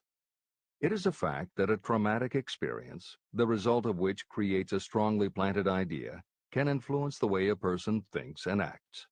If that is true, then by intentionally using all of your efforts to powerfully plant an idea in your subconscious, you should be able to create what would amount to a good traumatic experience that will influence the way you think and act in a positive way. This is exactly how you develop what Hill calls a money consciousness. If you do everything within your power to strongly, firmly, and with complete faith and conviction plant the idea that you will be successful and achieve your desire, your subconscious will accept and store that idea. If you have planted the idea so strongly that it is the dominant idea in your subconscious, it will influence all of the other ideas and information stored there. When you have given your subconscious this specific direction that it did not have before, it will begin to put together pieces of information. And through your creative intelligence, you will find that you are coming up with more and better plans and ideas to accomplish your goal. But as Hill says, you can do this only through faith and habit. You must write out the affirmation of your goal, and you must repeat it aloud every day with absolute faith and conviction that you can achieve it. You must vividly and creatively visualize yourself achieving your goal, and you must do it every day. You must conduct yourself with the attitude that says you can accomplish your goal, and that you deserve the help of those who can help you to accomplish your goal. And you must conduct yourself in that way every day. If you seriously commit yourself to doing these things, it will change the way you think and act. Your subconscious will do everything it can to transmute your desire into reality, and other people will want to do what they can to help you succeed. This is the end of the editor's comments. Many statements in the chapters on faith and on autosuggestion are repeated here for the benefit of your subconscious mind. Remember, your subconscious mind functions whether you make any effort to influence it or not. This means that thoughts of fear, poverty, and all negative ideas will affect your subconscious mind unless you master these impulses and give it more desirable food on which it may feed. The subconscious mind will not remain idle. If you don't plant desires in your subconscious mind, it will feed on the thoughts that reach it as the result of your neglect. Both negative and positive thoughts are reaching your subconscious mind continuously. These thoughts come from the four sources. 1. Consciously from other people. 2. Your subconscious. 3. Subconsciously from other people. And 4. Infinite intelligence. Every day, all kinds of thought impulses are reaching your subconscious mind without your knowledge. Some of these impulses are negative. Some are positive. Right now, you should be specifically trying to shut off the flow of negative impulses and actively working to influence your subconscious mind through positive impulses of desire. When you achieve this, you will possess the key that unlocks the door to your subconscious mind. Moreover, you will control that door so completely that no undesirable thought may influence your subconscious mind. Everything that you create begins in the form of a thought impulse. You can create nothing that you do not first conceive as a thought. Through the aid of the imagination, thoughts may be assembled into plans. The imagination, when under your control, may be used to create plans or purposes that lead to success in your chosen occupation. All thoughts that you want to turn into success and have planted in the subconscious mind must pass through the imagination and be mixed with faith, your faith in your own abilities. The mixing of faith with a plan or purpose intended for submission to the subconscious mind can only be done through the imagination. From these statements, it should be clear that if you want to make use of your subconscious mind, it will call for the coordination and application of all 13 principles of success that are the basis of this book. Make your positive emotions work for you. The subconscious mind is more susceptible to influence by thought mixed with feeling or emotion than it is by thoughts originating solely in the reasoning portion of the mind. In fact, there is much evidence to support the theory that only emotionalized thoughts have any real influence on the subconscious mind. It is a fact that emotions or feelings rule the majority of people. If it is true that the subconscious mind responds better and faster to thoughts that are well mixed with emotion, it is essential to become familiar with the more important of the emotions. There are 7 major positive emotions and 7 major negative emotions. The negatives get into your thoughts naturally and go directly to your subconscious without any help from you. The positive emotions must be injected by you through the principle of autosuggestion into the thought impulse that you wish to pass on to your subconscious mind. These emotions or feeling impulses may be likened to yeast in a loaf of bread. They are the action element which transforms thought impulses from the passive to the active state. That is why thought impulses that have been well mixed with emotion are acted upon more readily than thought impulses originating in cold reason. Editor's comments. W. Clement Stone, Napoleon Hill's friend, mentor, and business partner, arranged for the publication of many of Napoleon Hill's later writings.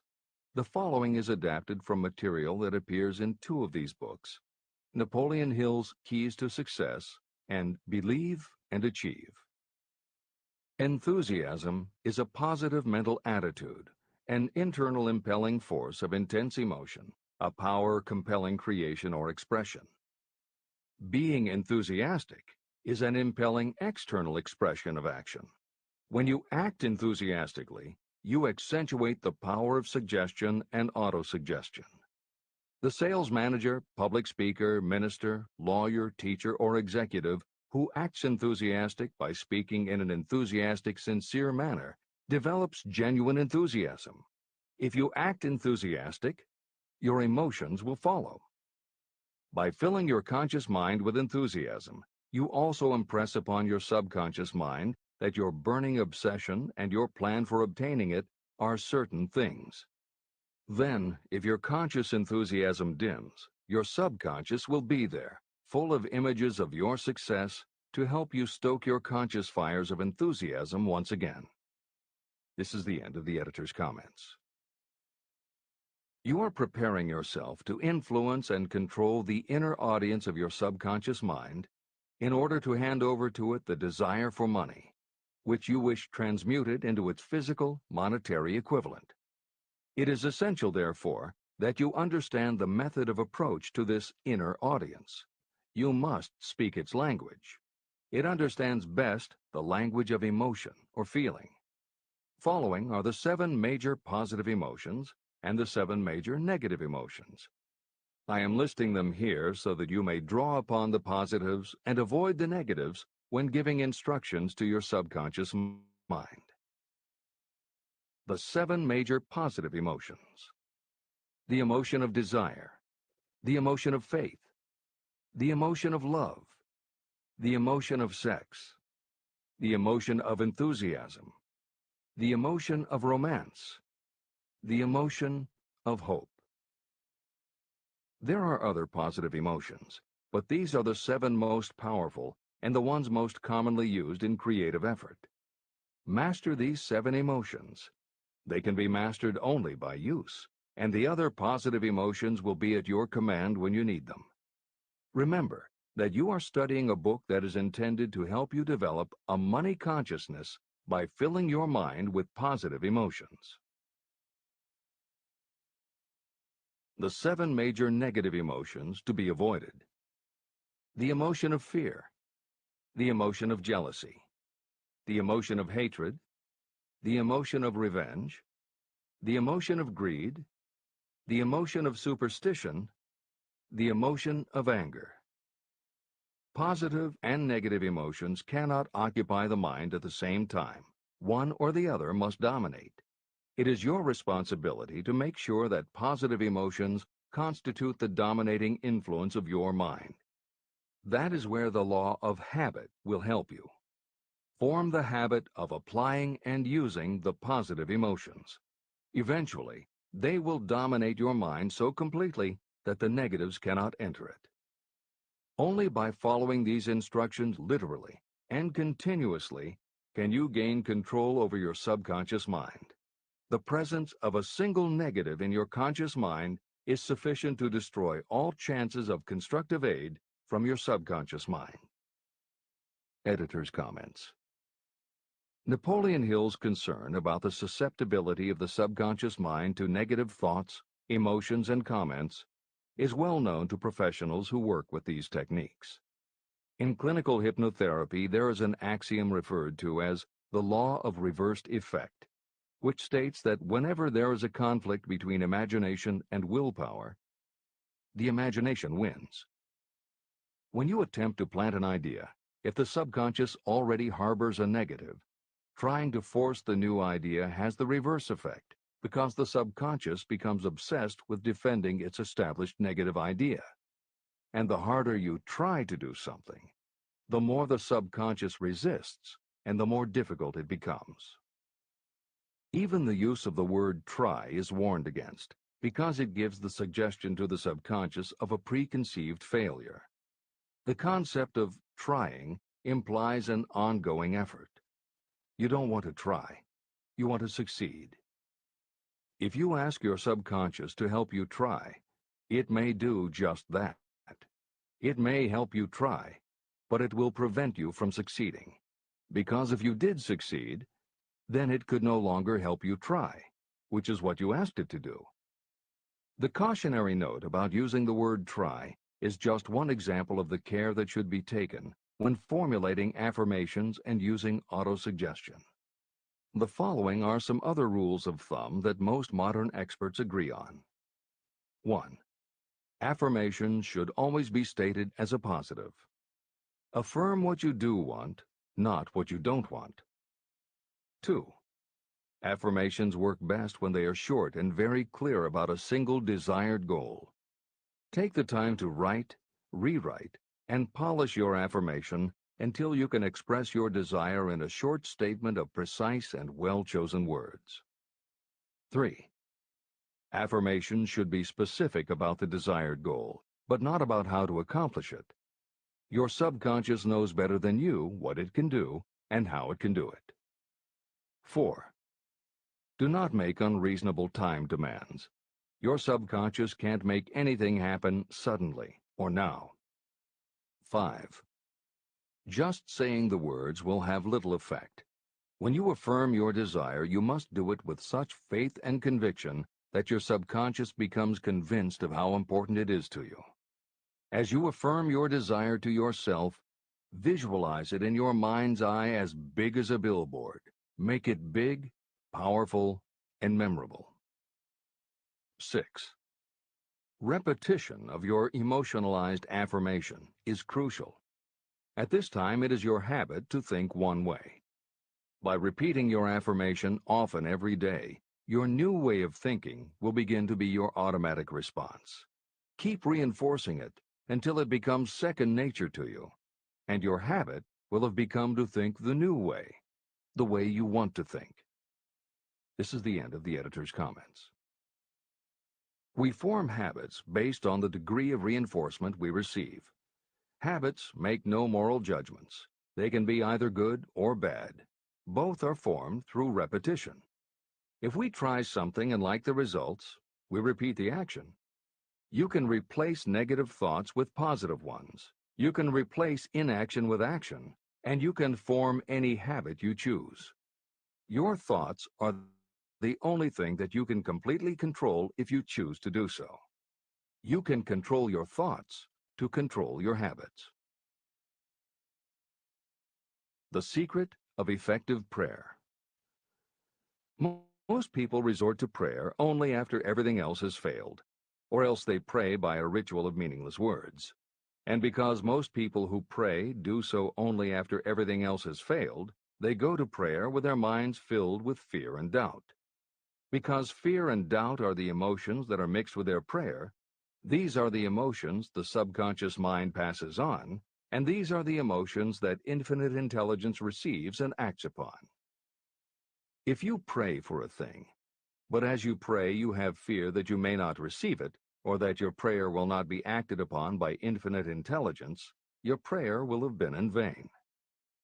Prayer does sometimes result in the realization of that for which one prays.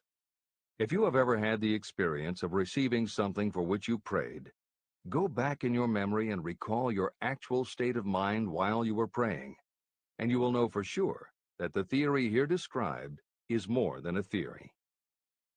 The method by which you may communicate with infinite intelligence is very similar to the way the vibration of sound is transmitted by radio waves. Sound cannot be transmitted through the atmosphere until it has been changed into a very high rate of vibration. The radio station takes the sound of the human voice and modifies it by stepping up the vibration millions of times. Only in this way can the energy of sound be sent over distances. After this transformation has taken place, the energy, which originally was in the form of vibrations of sound, is broadcast or transmitted as a radio signal. When a radio set receives the high-speed transmission, it then reconverts that energy back to its original slower rate of vibration. And when it is stepped down to its original rate, it vibrates the diaphragm of the speaker, which reproduces the original sound of the voice. The subconscious mind is the intermediary that translates prayers or desires into terms that infinite intelligence can receive. The answer comes back to you in the form of a definite plan or idea for procuring the object of your prayer.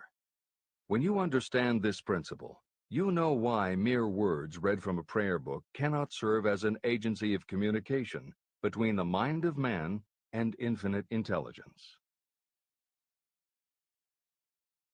Do not expect troubles, as they have a tendency not to disappoint. Chapter 14. The Brain, a broadcasting and receiving station for thought. The 12th step toward riches. It was while I was working with the late Dr. Alexander Graham Bell and Dr. Elmer R. Gates that I first proposed the idea that every human brain is both a broadcasting and receiving station for the vibration of thought. In some way similar to the principle behind the operation of a radio receiver, every human brain is capable of picking up vibrations of thought that are being released by other brains. These are received as hunches and flashes of intuition. As was explained in previous chapters, it is your creative imagination that is the receiving set of your brain, which receives thoughts from your subconscious and, under certain circumstances, receives thoughts released by the brains of others. Your creative imagination is the interconnection between your conscious or reasoning mind and the four sources from which you receive thought stimuli. 1. Consciously from other people. 2. Your subconscious. 3. Subconsciously from other people. And 4. Infinite intelligence. When stimulated or stepped up to a high rate of vibration, the mind becomes more receptive to thoughts that reach it from outside sources. This stepping up process takes place through either the positive emotions or the negative emotions. Through the emotions, the vibrations of thought may be increased. The brain that has been stimulated by emotions functions at a much more rapid rate than it does when that emotion is quieted or absent.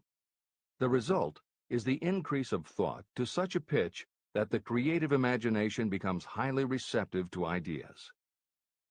On the other hand, when the brain is functioning at a rapid rate, it also gives to your own thoughts the emotional feeling that is essential before those thoughts will be picked up and acted upon by your subconscious mind.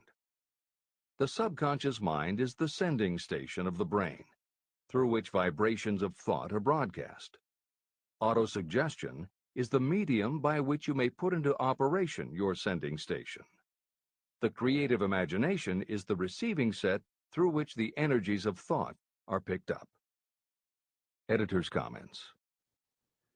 The following combines the above concept with the related materials from previous chapters to provide a step-by-step recap of Napoleon Hill's view of the process.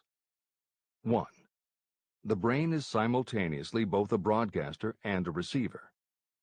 2. Emotion affects both your ability to send and your ability to receive. When under the effect of strong emotion, the more powerfully you can send thoughts. When under the effect of strong emotion, the more receptive you are to receiving thoughts. 3. When you send thoughts, to where do you send them? You send them to your subconscious by using autosuggestion. 4. When you receive thoughts, where do they come from? They come from your subconscious and you receive them through your creative imagination. 5. Your subconscious mind has two aspects. Your subconscious is a storehouse of information, as explained in the previous chapter. Your subconscious is your connection to infinite intelligence. 6. Infinite intelligence is the medium through which you receive thoughts from other brains. Infinite intelligence is Hill's term for describing the following basic law of physics. Because everything in the universe is made of time, space, energy, or matter, and because matter is just energy in a different form, then everything is actually different parts of the same thing. This means that your subconscious mind, energy, has a common base with every other subconscious mind, energy. 7. Thoughts from other brains come to you as follows. When you are under the effect of a strong emotion and your receiver is especially receptive, sometimes its pull is so strong that it attracts a thought from the subconscious mind of another brain. It is able to do this because infinite intelligence interconnects your subconscious with the subconscious of the other brain. 8. These thoughts from other brains are what we refer to as intuition, hunches, déjà vu, and foreknowledge. Although Hill's explanation depends on the action of an intangible force that cannot be isolated and dissected in a laboratory, neither medical science nor psychology can offer a better explanation for those thoughts that depend on knowledge or information that we do not have. This is the end of the editor's comments. The greatest forces are intangible. In the past, we've depended too much on our physical senses and have limited our knowledge to physical things that we could see, touch, weigh, and measure. I believe we have entered the most marvelous of all ages, an age that will teach us more about the intangible forces of the world about us.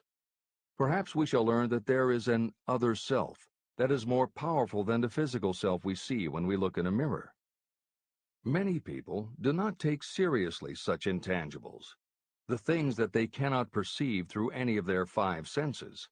However, to belittle the idea of forces that are intangible or cannot be explained is to ignore the fact that all of us, every day, are controlled by forces that are unseen and intangible. The whole of mankind has not the power to cope with, nor to control the intangible force wrapped up in the rolling waves of the oceans. We still do not fully understand the intangible force of gravity, which keeps this little Earth suspended in space and keeps us from falling from it, much less have the power to control that force. We are entirely subservient to the intangible force that comes with a thunderstorm, and we are just as helpless in the presence of the intangible force of electricity. We do not understand the intangible force and intelligence wrapped up in the soil of the earth, the force that provides us with every morsel of food we eat, every article of clothing we wear, and every dollar we carry in our pockets. Last but not least, with all of our culture and education, we still understand little or nothing of the greatest of all the intangibles, thought. However, we have begun to learn a good deal about the intricate workings of the physical brain, and the results are stunning. We know that the central switchboard of the human brain, the number of lines that connect the brain cells to each other, is written as the figure 1, followed by 15 million zeros.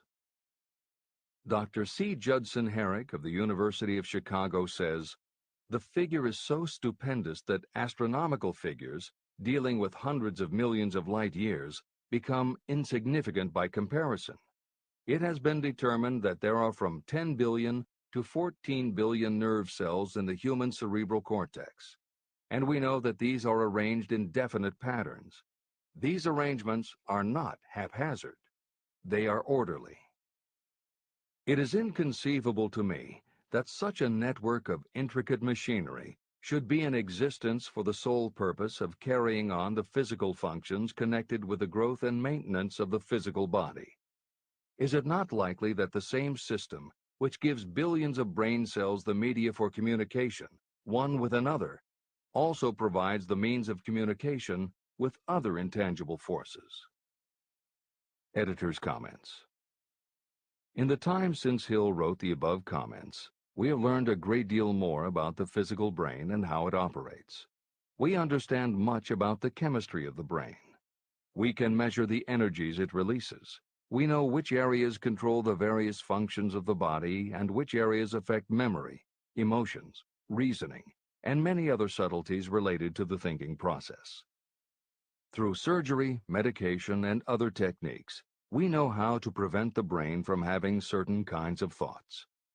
And we know how to encourage the brain to produce certain other kinds of thoughts when we want it to. For instance, a specific area can be stimulated and you will have pleasurable thoughts. But we cannot yet control what those pleasurable thoughts will be, and we have no idea what the bits and pieces of information are that go into your pleasurable thoughts. With all of our advanced knowledge about the physical brain, we still don't know how to make it have a specific thought or idea, especially not an original thought or a creative idea. And medical science offers no better theory than Hill's as to how we could have an intuition or hunch made up from information that we don't have and were never exposed to. In short, the physical properties of the brain confirm that it is where the thinking process takes place. But it does not offer the answer to the question of how it happens, or how thoughts from one brain might travel to another. In previous commentaries, we pointed to the laws of physics as they relate to Hill's theory about the interconnectedness of all things. And although this is not meant to be a science lesson, It may reassure you to know that the work of renowned scientists lends support to the idea. Quantum theory deals with subatomic particles so minuscule that they are almost at the level of the basic stuff from which everything is made. Albert Einstein developed what is called the EPR effect. Einstein, Podolsky, and Rosen, and Irish physicist John Stuart Bell proposed Bell's theorem, both of which pertain to the concept that when two linked subatomic particles are separated from each other, when a change is made to particle A, the same change will instantly happen in particle B, even though the two are distant from each other.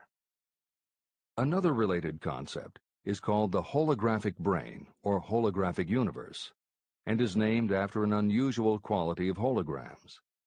It is a fact that if you cut a hologram in half, you don't get two halves of a picture. You get two separate but complete pictures. Cut either one of those in half, and you get another two complete pictures. Cut other pieces, and again you get whole images. Every part of a hologram has the whole of the information in the original.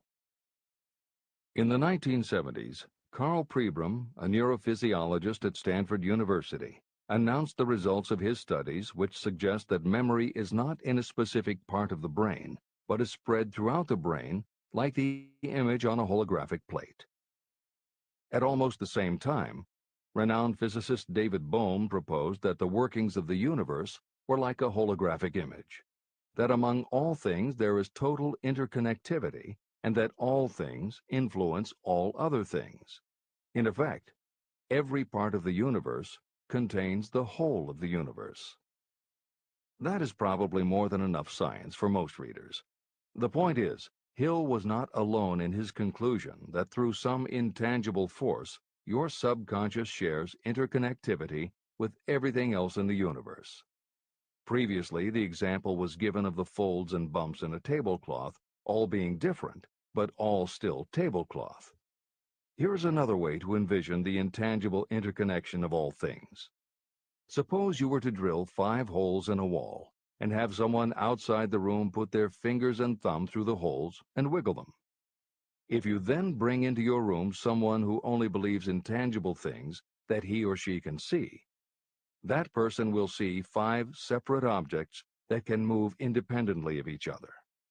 You may tell the person that behind the wall the objects are connected and all part of the same hand, but because they cannot see the connection and disbelieve anything they don't understand, the person will not be convinced.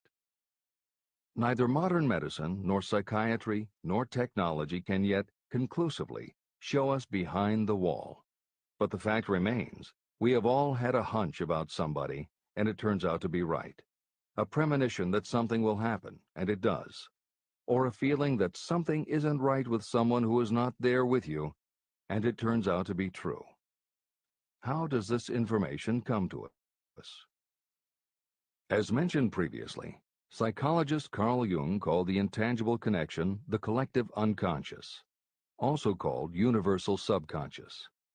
Others call it the totally unified theory, the great first cause, the universal mind, or spirit, and some see it as another way of describing God.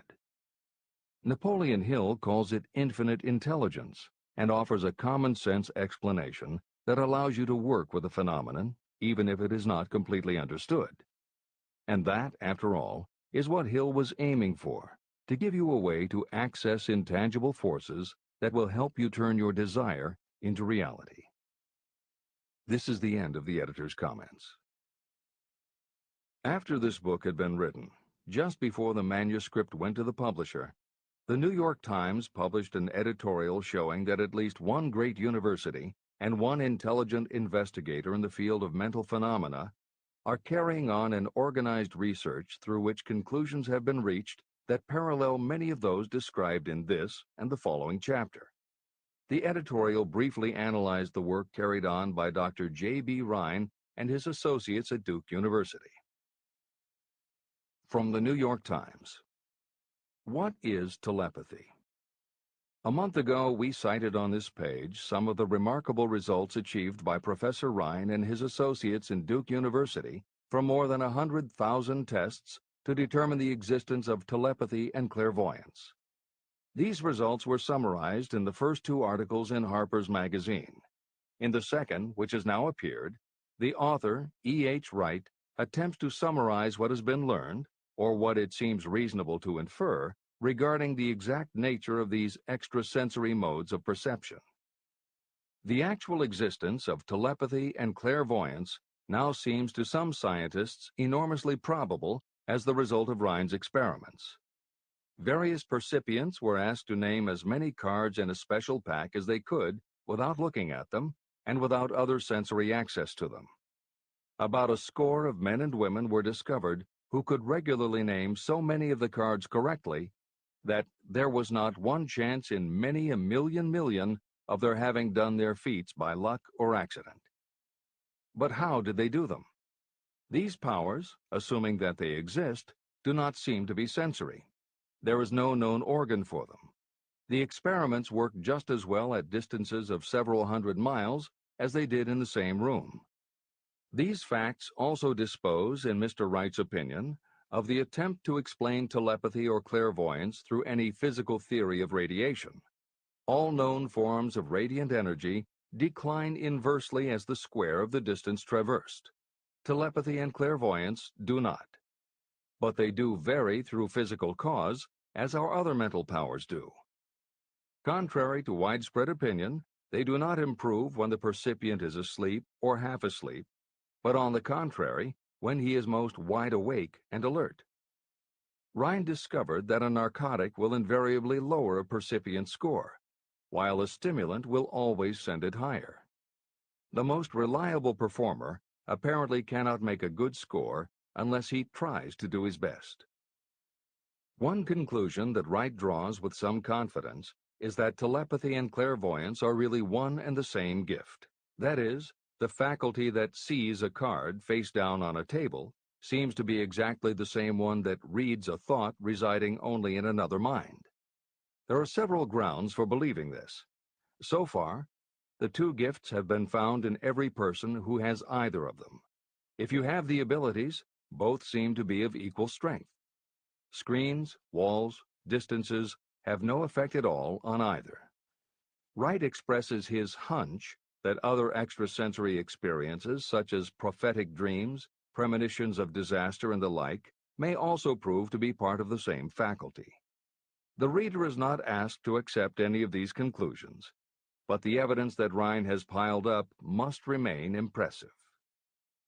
In 1927, Dr. J.B. Rhine and his wife, Dr. Louisa E. Rhine, joined Professor William McDougall, chairman of the psychology department at Duke University, to create a lab that would apply strict scientific procedures to the study of psychic phenomena. They developed scientific methodologies and procedures to study, identify, and test individuals who demonstrated unusual abilities. It was Dr. Rhine who coined the term extrasensory perception, ESP, and he adopted the word parapsychology to describe their studies. It is fair to say that the research done at the Rhine lab is some of the most advanced work on the entire subject. In 1962, they created the Foundation for Research into the Nature of Man in order to continue their studies independent of the university and to publish related works. In 1995, the name was changed to the Rhine Research Institute. This is the end of the editor's comments. How to join minds in teamwork. In view of Dr. Rhine's findings about the conditions under which the mind responds to what he terms extrasensory modes of perception, I would like to add my own observations. My associates and I have discovered what we believe to be the ideal conditions under which the mind can be stimulated so that this sixth sense can be made to function in a practical way. To begin with, I should explain that there is a close working alliance between myself and two members of my staff. Through experimentation and practice, we have discovered how to stimulate our minds so that we can, by a process of blending our three minds into one, find the solution to a great variety of problems that are submitted by my clients. The procedure is very simple. We sit down at a conference table, clearly state the nature of the problem we have under consideration, Then begin discussing it. Each contributes whatever thoughts may occur by applying the principle used in connection with the invisible counselors described in the next chapter. The strange thing about this method of mind stimulation is that it places each participant in communication with unknown sources of knowledge definitely outside their own experience. If you understand the principle described in the chapter on the mastermind, you of course recognize the round table as being a practical application of the mastermind. This method of mind stimulation, through the discussion of definite subjects between three people, illustrates the simplest and most practical use of the mastermind. When you tap into the power of your mastermind group, you will find that the more you work together, the more each member will learn to anticipate the ideas of others and to connect immediately with their intense enthusiasm and inspiration. You cannot completely control this process, but the more you use it, the more it will come into play. By adopting and following a similar plan, you will be making use of the famous Carnegie formula described in Chapter 1. If it means nothing to you at this time, mark this page and read it again after you have finished the last chapter. Great achievement is usually born of great sacrifice and is never the result of selfishness. Chapter 15. The Sixth Sense. The Door to the Temple of Wisdom. The 13th Step Toward Riches. The 13th principle is known as the Sixth Sense, through which infinite intelligence may and will communicate voluntarily without any effort from or demands by the individual. This principle is the apex of the philosophy of success. It can be assimilated, understood, and applied only by first mastering the other 12 principles. The sixth sense is that portion of the subconscious mind that has been referred to as the creative imagination. It has also been referred to as the receiving set through which ideas, plans, and thoughts flash into the mind. The flashes are sometimes called hunches or inspirations. The sixth sense defies description. It cannot be described to a person who has not mastered the other principles of this philosophy, because such a person has no knowledge and no experience with which the sixth sense may be compared. After you have mastered the principles in this book, you will be prepared to accept as truth a statement that may otherwise be incredible to you. Through the sixth sense, you will be warned of impending dangers in time to avoid them and notified of opportunities in time to embrace them. As you develop your sixth sense, it is almost as though a guardian angel comes to you to be of help and assistance, a guardian angel who will open to you at all times the door to the Temple of Wisdom. Miracles of the Sixth Sense. I am not a believer in, nor an advocate of, miracles, for the simple reason that I have enough knowledge of nature to understand that nature never deviates from her established laws. However, I believe that some of nature's laws are so incomprehensible that they produce what appear to be miracles. The sixth sense comes as near to being a miracle as anything I have ever experienced. This much I do know, that there is a power, or a first cause, or an intelligence which permeates every atom of matter and embraces every unit of energy perceptible to man. I know that this infinite intelligence is the thing that converts acorns into oak trees, causes water to flow downhill in response to the law of gravity, follows night with day, and winter with summer, each maintaining its proper place and relationship to the other. Through the philosophy explained in this book, this intelligence can help turn your desires into concrete or material form. I know this because I have experimented with it, and I have experienced it. Step by step through the preceding chapters, you have been led to this, the last principle.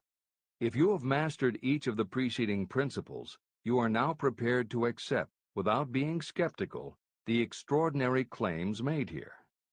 If you have not mastered the other principles, you must do so before you may determine definitely whether or not the claims made in this chapter are fact or fiction.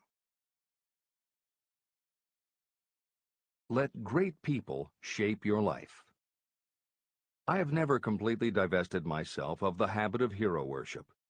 While I was passing through the stage of hero worship, I found myself trying to imitate those whom I most admired. My experience has taught me that the next best thing to being truly great is to emulate the great, to try to act like them, be like them, and feel like them as much as I could. I discovered that the faith with which I tried to imitate my idols gave me great capacity to do so quite successfully.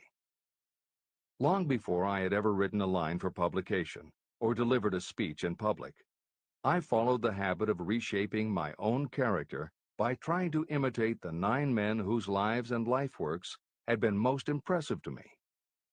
These 9 men were Emerson, Paine, Edison, Darwin, Lincoln, Burbank, Napoleon, Ford, and Carnegie. Every night, over a long period of years, I held an imaginary council meeting with this group, whom I called my invisible counselors. This is how I did it. Just before going to sleep at night, I would shut my eyes and see, in my imagination, this group of men seated with me around my council table. Here I had not only an opportunity to sit among those whom I considered to be great, but I actually dominated the group by serving as the chairman. I had a very definite purpose in using my imagination in this way. My purpose was to rebuild my own character, so it would become a composite of the characters of my imaginary counselors. Realizing that I had to overcome the handicap of being born and raised in an environment of ignorance and superstition, I deliberately assigned myself the task of voluntary rebirth through the method I have described above. Building character through autosuggestion. I knew, of course, that we all become what we are because of our dominating thoughts and desires. I knew that every deeply seated desire causes a person to find a way to turn that desire into reality. I knew that self-suggestion is a powerful factor in building character. In fact, it is the sole principle through which character is built. With this knowledge of how the mind works, I was fairly well armed with the equipment needed to rebuild my character. In these imaginary council meetings, I called on my cabinet members for the knowledge I wished each to contribute. I would even speak out loud to each of them as follows. Mr. Emerson, I desire to acquire from you the marvelous understanding of nature which distinguished your life. I ask that you impress upon my subconscious mind those qualities you possessed that enabled you to understand and adapt yourself to the laws of nature.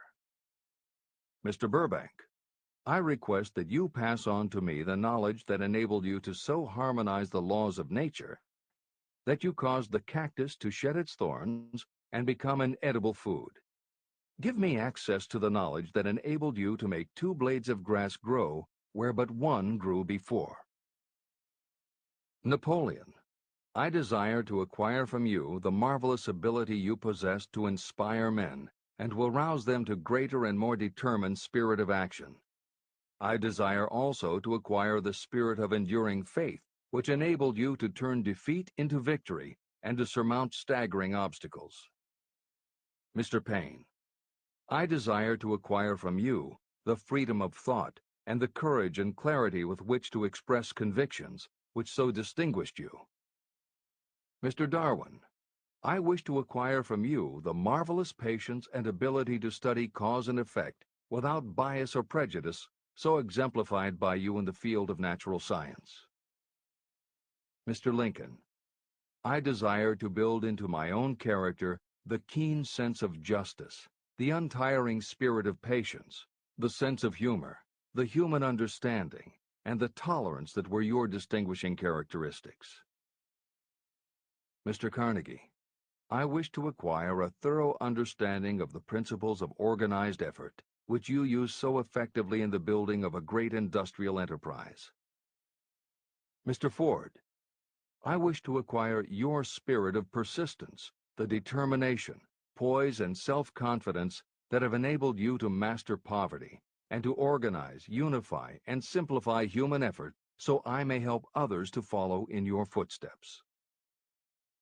Mr. Edison, I wish to acquire from you the marvelous spirit of faith with which you have uncovered so many of nature's secrets, the spirit of unremitting toil with which you have so often wrested victory from defeat.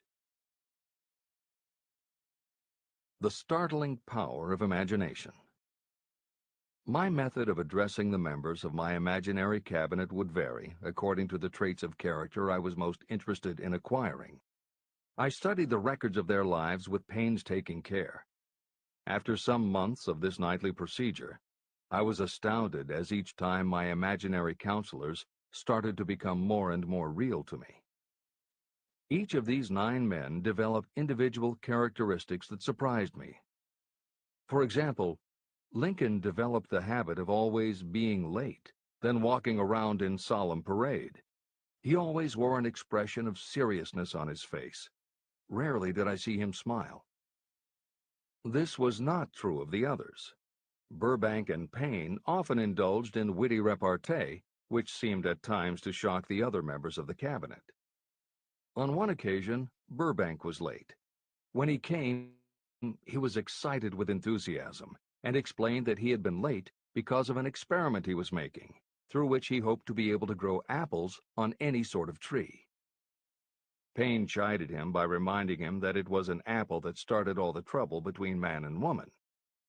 Darwin chuckled as he suggested that Payne should watch out for little serpents when he went into the forest to gather apples, as they had the habit of growing into big snakes. Emerson observed, "No serpents, no apples," and Napoleon remarked, "No apples, no state." These meetings became so realistic that I became fearful of their consequences and discontinued them for several months. The experiences were so uncanny, I was afraid that if I continued them, I would lose sight of the fact that the meetings were purely experiences of my imagination. In writing this book, this is the first time that I've had the courage to mention this. I knew from my own attitude in connection with such matters that I would be misunderstood if I described my unusual experience.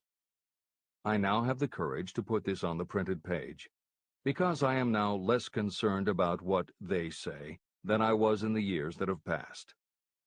While the members of my cabinet may be purely fictional, and the meetings existed only in my own imagination, they have led me into glorious paths of adventure, rekindled my appreciation of true greatness, encouraged my creativity, and inspired me to be honest and bold in expressing my thoughts.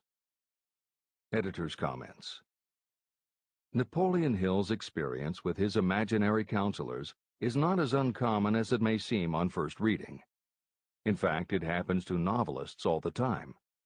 As an author proceeds with the writing of a book, there will come a point when the characters in the novel become so well defined in the author's mind that the personalities of the characters themselves begin to suggest plot points and dialogue that the author never planned.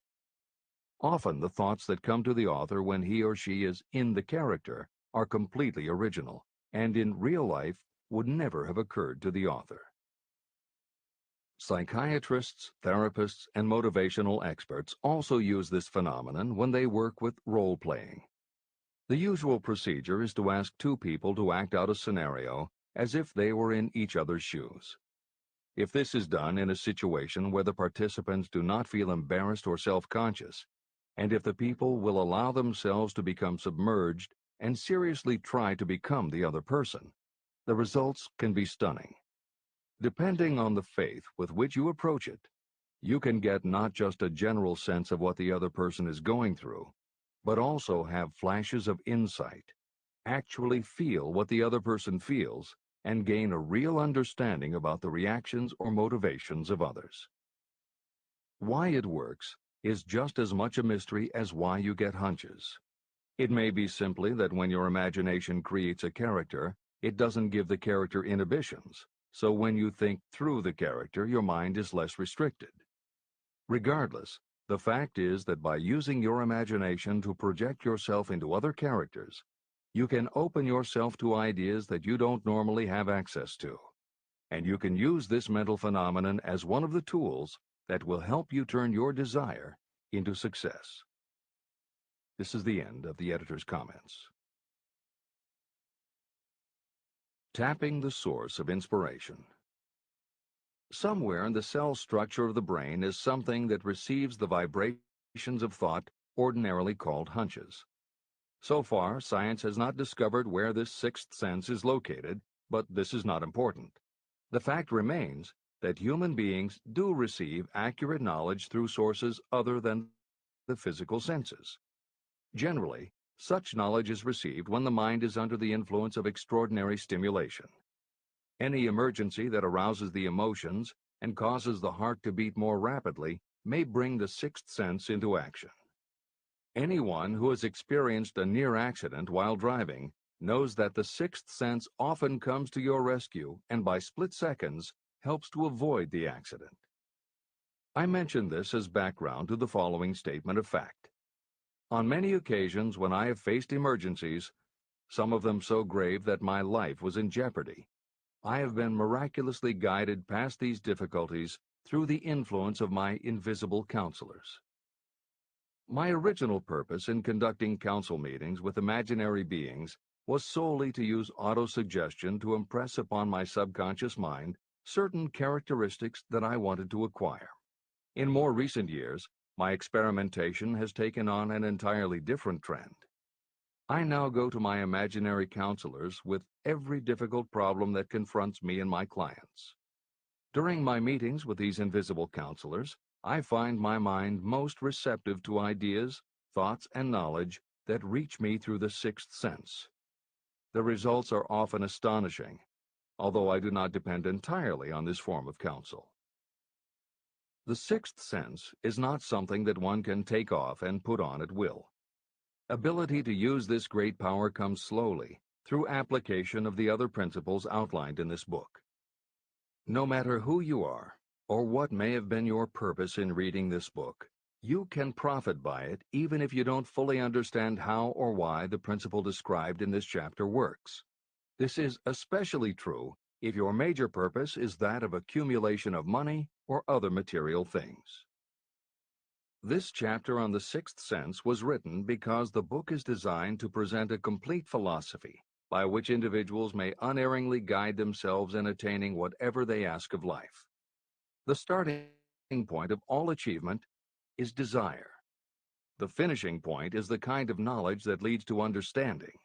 Understanding of yourself, understanding of others, understanding of the laws of nature, and the recognition and understanding of happiness.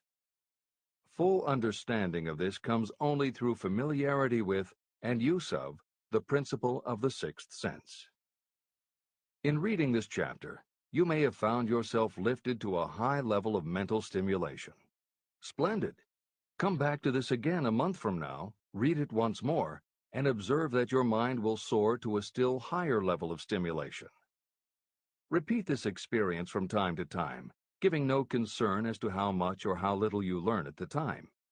Eventually, you will find yourself in possession of a power that will enable you to throw off discouragement, master fear, overcome procrastination, and draw freely upon your imagination. Then you will have felt the touch of that unknown something that has been the moving spirit of every truly great thinker, leader, artist, musician, writer, or statesman. Then you will be in a position to transmute your desires into their physical or financial counterpart as easily as you may lie down and quit at the first sign of opposition.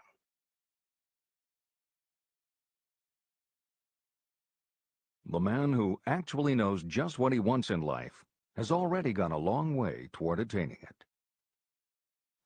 Chapter 16. The Six Ghosts of Fear. How many are standing in your way? Take inventory of yourself as you read this closing chapter and find out how many of the ghosts are standing in your way. Before you can put any portion of this philosophy into successful use, your mind must be prepared to receive it. The preparation is not difficult. It begins with study, analysis, and understanding of three enemies that you will have to clear out: indecision, doubt, and fear.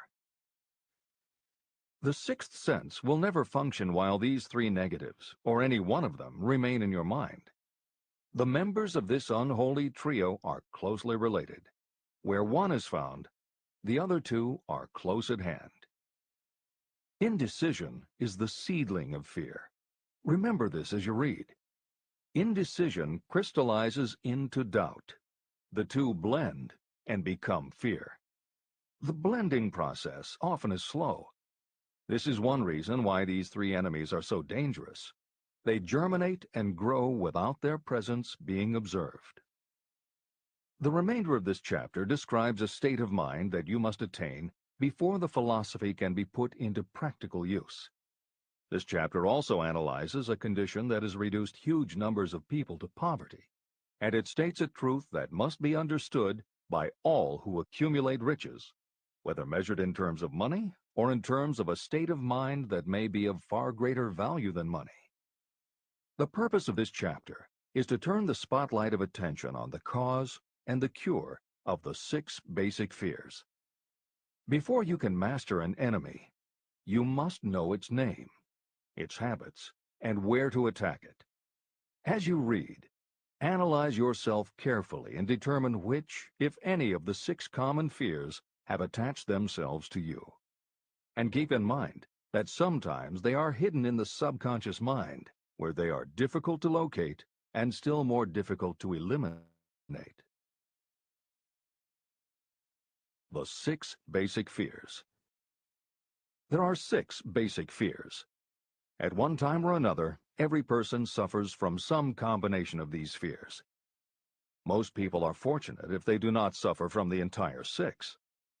Named in the order of their most common appearance, they are the fear of poverty, the fear of criticism, the fear of ill health, the fear of loss of love of someone, the fear of old age, and the fear of death. All other fears are of minor importance and are in fact just variations on these 6.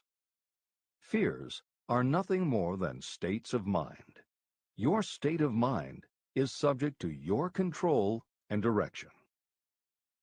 You can create nothing that you do not first conceive in the form of an impulse of thought. The following statement is of even greater importance.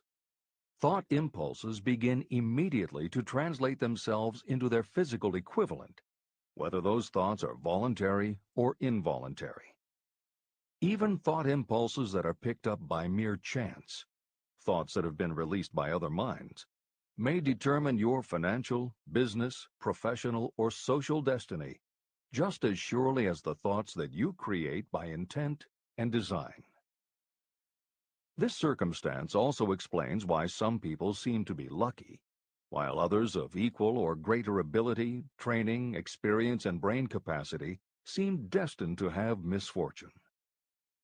The explanation is that you have the ability to completely control your own mind. With this control, you may open your mind to the thought impulses that are being released by other brains, or you can close the doors tightly and admit only thought impulses of your own choice. Nature has endowed human beings with absolute control over only one thing, and that one thing is thought. This fact, coupled with the additional fact that everything we create begins in the form of a thought, leads us very near to the principle by which fear may be mastered. If it is true that all thought has a tendency to clothe itself in its physical equivalent, and this is true beyond any reasonable room for doubt, it is equally true that thought impulses of fear and poverty cannot be translated into terms of courage and financial gain. The first basic fear, the fear of poverty. There can be no compromise between poverty and riches. The two roads that lead to poverty and riches travel in opposite directions. If you want riches, you must refuse to accept any circumstance that leads toward poverty. The word riches is used in its broadest sense, meaning financial, spiritual, mental, and material wealth. The starting point of the path that leads to riches is desire. In Chapter 3, you received full instructions for the proper use of desire. In this chapter on fear, you have complete instructions for preparing your mind to make practical use of desire. Here is the place to give yourself a challenge, which will definitely determine how much of this philosophy you have absorbed. Here is the point at which you can tell what the future holds in store for you.